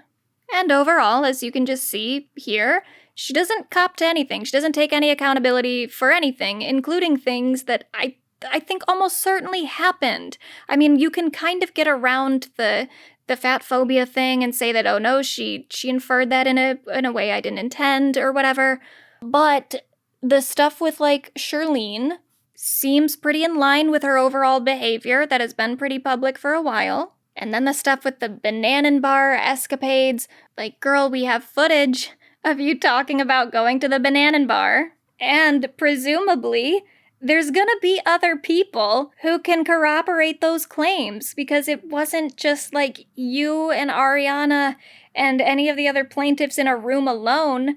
It's not just their word against yours. Like, there are other people who seem like they are probably gonna be willing to corroborate. I mean, you never know. Maybe she can get people who still work with her, and she has. There was like a whole thing with some of her current dancers saying like, no, we love Lizzo. She's the best. She would never do anything wrong, which of course they're going to fucking say that because they still work for you. But like these people who were at the banana bar, I don't know that all those people are siding with you. You definitely seem to have made quite a few fucking enemies, and you've been sued by 14 of your dancers before. So you're getting pretty fucking cocky here by just calling these allegations outright false, when other people very well may just say, like, no, that's a lie, that stuff did happen, and Lizzo's kind of a weirdo. I think it would have been like a much safer thing for her to do from like a PR standpoint, to just say, you know, sometimes I get carried away, you know? I mean, it wouldn't make what she did better, but I think she could probably get away with just saying, like, I'm so sorry. I really didn't mean to make anyone uncomfortable. I got caught up in the moment. I thought I was helping Ariana explore herself by getting her to touch the boob. I thought that would be like a good experience for her. I was wrong. I shouldn't have done it. Like, there's a way out of this where you are mitigating the damage done to your brand. And that's not the way that she's taking currently. Which is kind of nice in a way, because it's like, all right, well, at least we don't have to bullshit this and act like you're sorry when you're not. But I do think it speaks to her being so far up her own ass and so sure that she's just going to get away with shit that she doesn't even consider just saying you're sorry and saving face. And then so on top of that, not only did she make this response, she has had her attorney, Marty Singer, who, if you don't know, Marty Singer has represented many a bad people, including Bill Cosby, Danny Masterson, Charlie Sheen. He also has been making statements on behalf of Jonah Hill ever since the abuse allegations with him came out. So Marty Singer represented a lot of bad men who have been accused specifically of doing bad things to women. Now, granted, he's also represented plenty of other people. He represents Kim Kardashian, who, you know, whether or not you like Kim Kardashian overall as a public figure, he has done a lot in relation specifically to stopping her sex tape from being kind of like re-released. And you know, that's nice. The sex tape was a huge violation of her privacy, so he's on the right side of history with that one. And he's also represented like Zooey Deschanel and something else like completely unrelated to anything like that. Like, he represents just celebrities in general. And he is very, very, esteemed in the industry to a degree. Like, he knows what he's doing. He's a good attorney. So I think there's an argument to be made that Lizzo is hiring him not because she is also a sexual deviant who has abused and harassed women, but just because he's a good attorney. And yeah, I get that. But from, again, like a PR standpoint, bad move.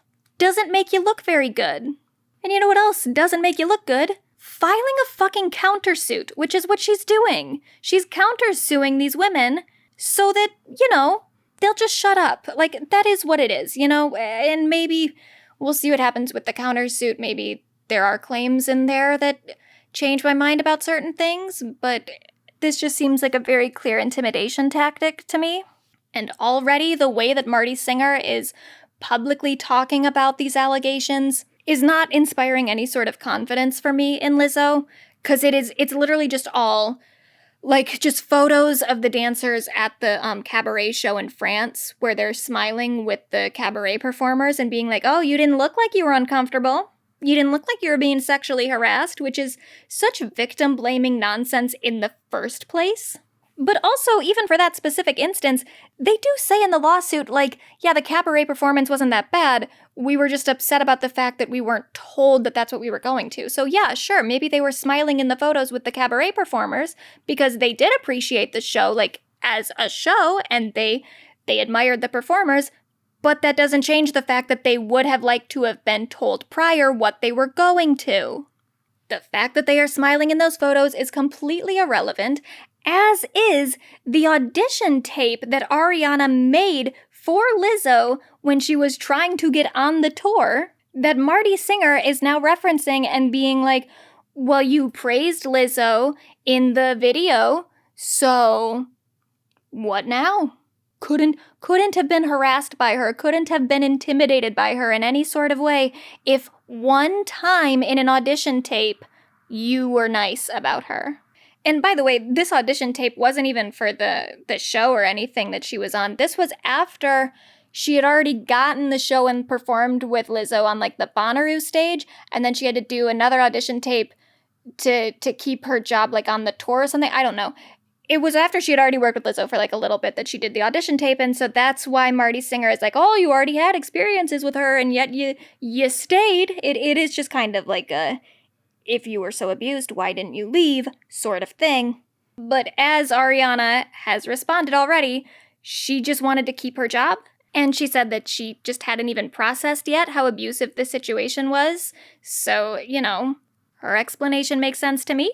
But I also would just like to know why she had to submit an audition tape in the first place. Like, again, I don't know that much about that industry and, like, what the experiences of a dancer, but she already danced with Lizzo.